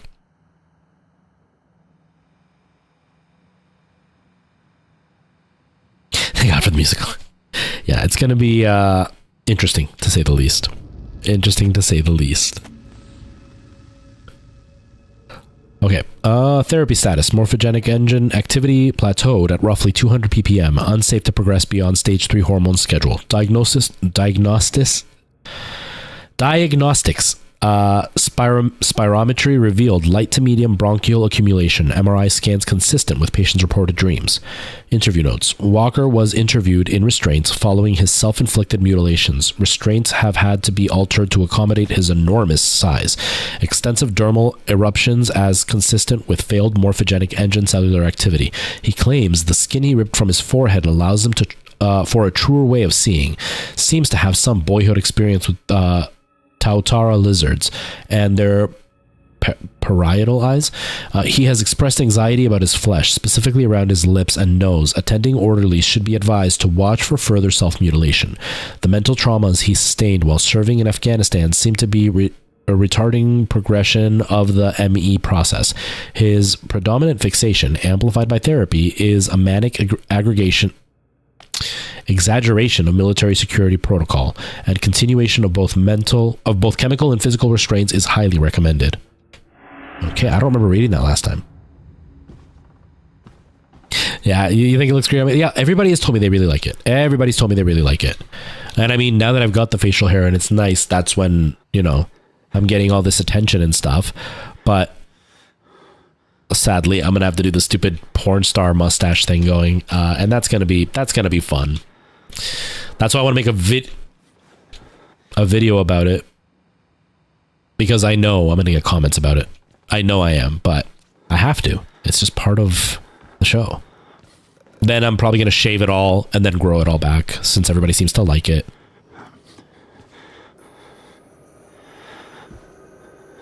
Oh God. Oh!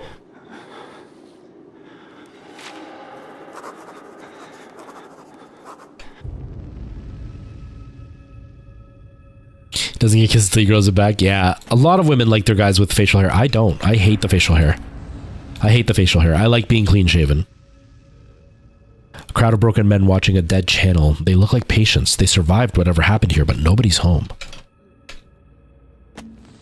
And a big part that I hate, and I can feel it right now, is as I talk, I can feel the hairs touching my face, and that drives me wild.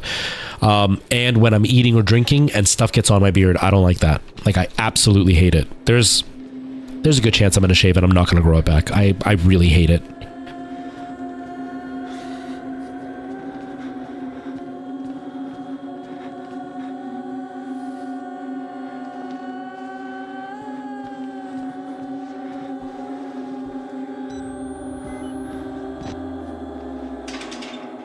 Dang it. Oh God. I scared myself.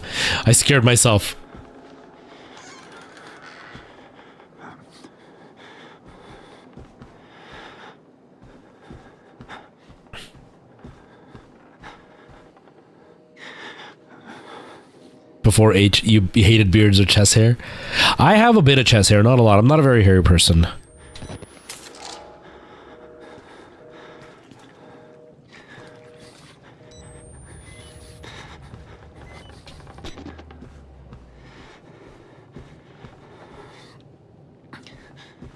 But I hate the facial hair. I hate it.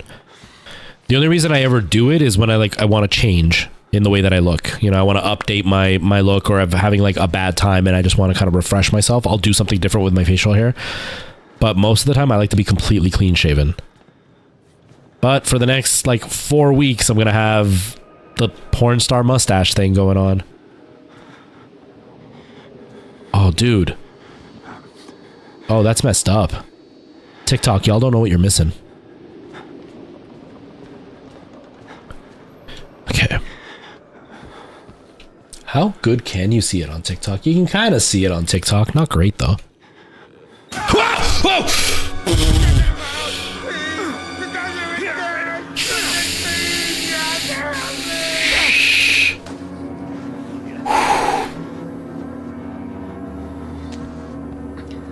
That genuinely hurt my throat.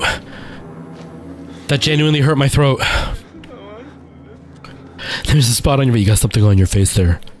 Yeah, something on your face there, pal. I think it's a pimple. Might be a pimple. Did you pick at your pimple, sir? Sir, did you pick at your pimple? Don't do that. Oh my God, that scared me. That actually hurt my throat. I yelled so loud on that one. Oh my God, that totally... Just don't scratch it, sir. Don't scratch it. Wash your hands before you touch your face.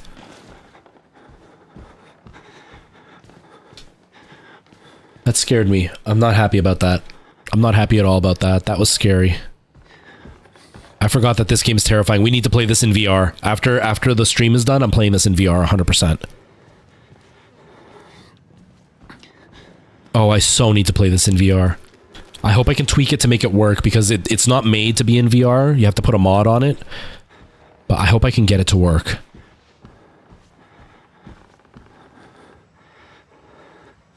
So while I'm running, I can... Oh god! Oh god!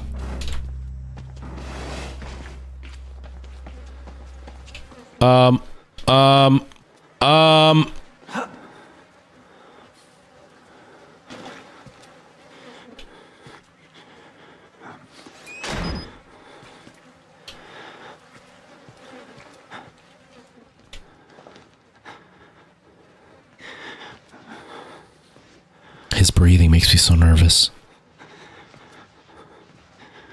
But yeah, in VR, this would be... Oh, this would be horrible. But in the best way possible.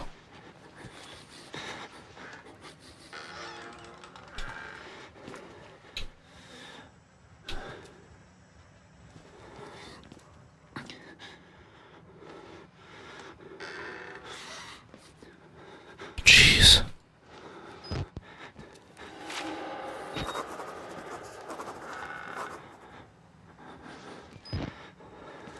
Oh, man.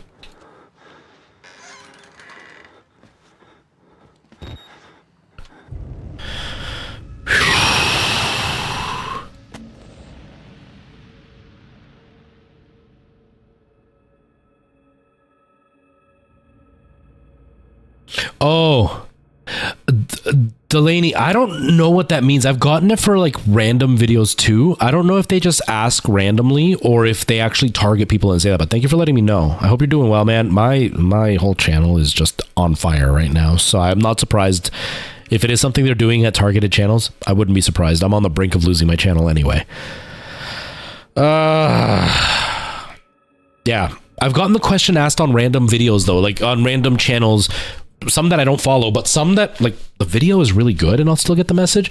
There was one that was like somebody was talking about like their day and it was like really dumb. It was something like, oh, today I tried a new restaurant and the food was really good, but this reminds me of a time, and they just told the story, and then at the end it's like, was this product placement or not? So I'm hoping that it's just TikTok asking randomly to teach the algorithm,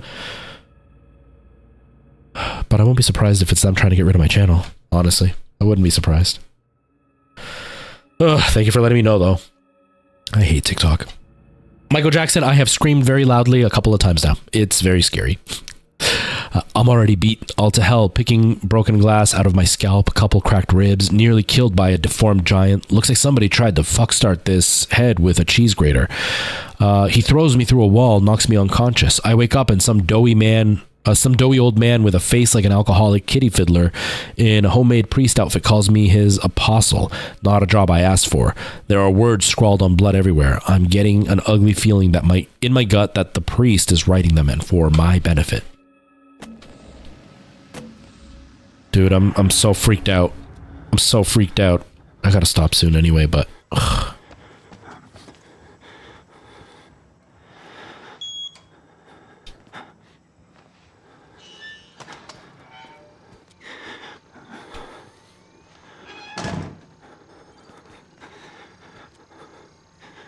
I'm so scared.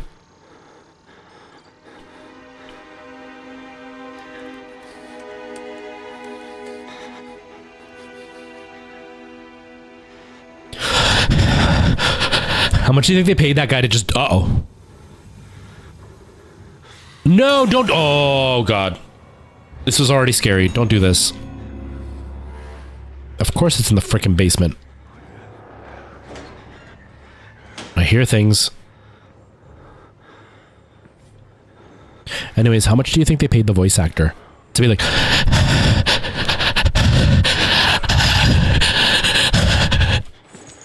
What'd you do at work today? I had to pant really loudly for 2 hours straight. Me too. Me too, we went. Oh! Oh! Oh god. This is what I don't like about this game. You can't fight, you just have to hide. I'm so scared.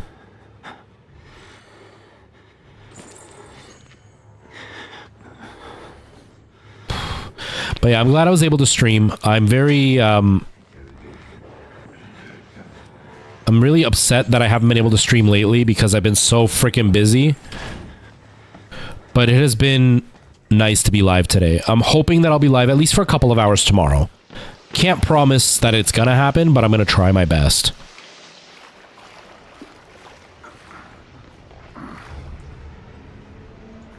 Yet again, we win. I mean, try to think of it this way. It's a good way to kind of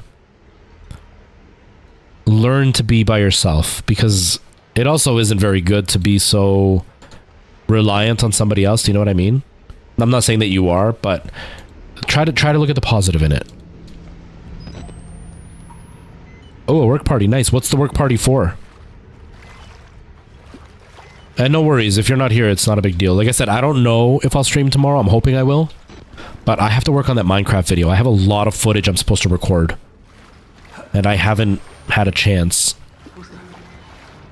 Who's there?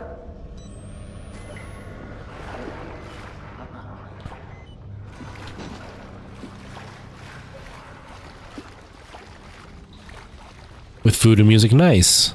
Just for the sake of going out, or are you guys celebrating something?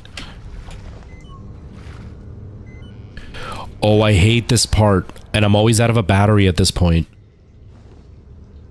Yeah, absolutely, we would go for it. It's so dark. Oh, it's a yearly thing? Okay, well that's nice though.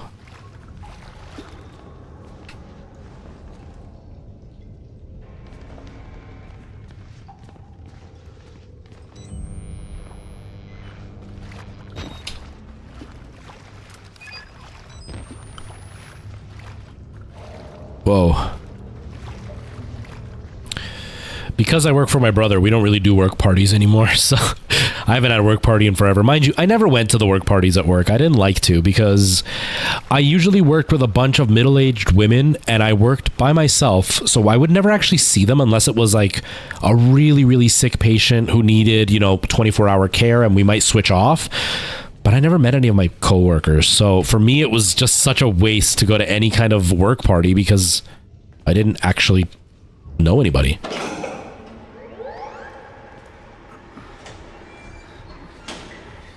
I know he's gonna come in here. I know he is.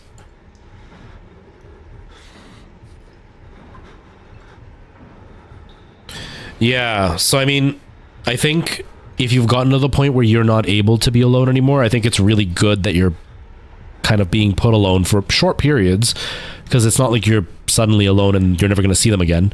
But I think it's good. I think it's good because it's really not healthy to not be able to be alone. It's not healthy to be alone all the time like I am, but it's not healthy to not be able to be alone.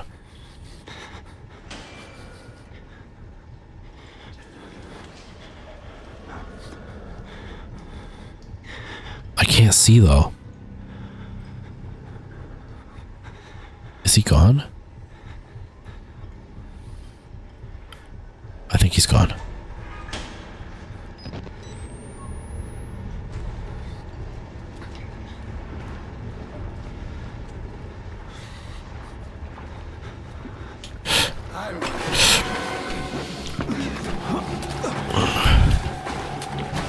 Run, go, get out of here. Head back. He can't follow me past this, I think.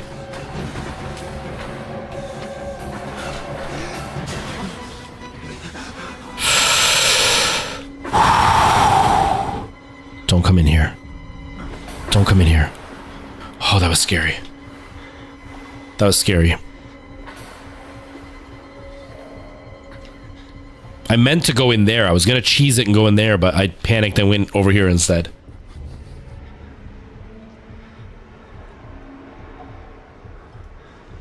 Oh, it's so have you ever played this game or watched somebody play this game, Leewin?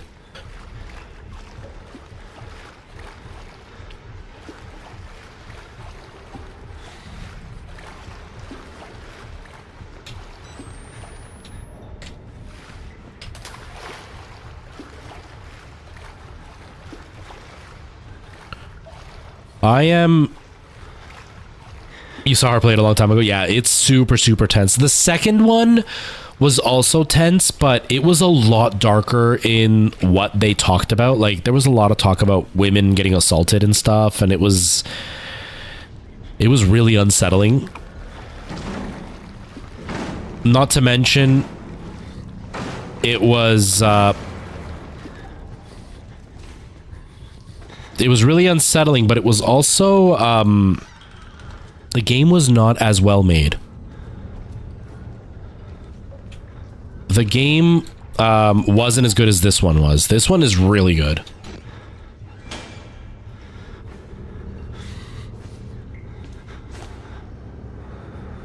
Yeah, I'm not a fan of games like this. Like, that's why the same thing happened to me, but this was one of the first ones I played.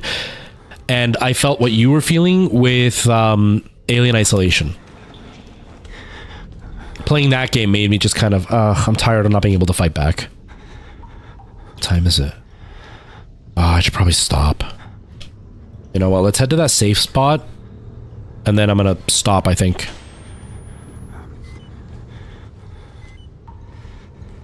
Unless there's a different safe spot. Dude, what?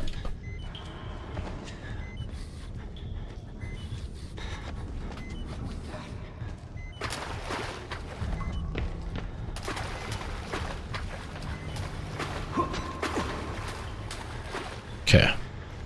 All right. I think we're safe right here for now.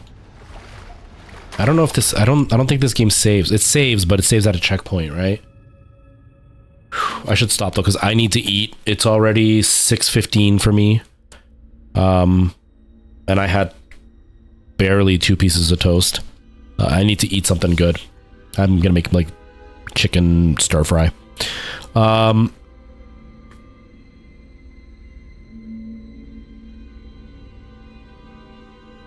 Yeah, it wasn't just about running away. It was that game in particular was a lot about like what you felt while you were playing, which made it so much more intense in a different way. This game is more about like, boo, I'm scared. That game was more about like hearing creepy sounds and like hearing weird things and seeing weird things. There were moments of fear, but it wasn't just something popped up and scared you. It was something is chasing you and there's nothing you can do about it. That game was amazing. That was one of the scariest games I ever played. I wonder if there's a VR mod for that one. But I'm gonna get the VR mod for this and try that, see if I like that, see how it goes.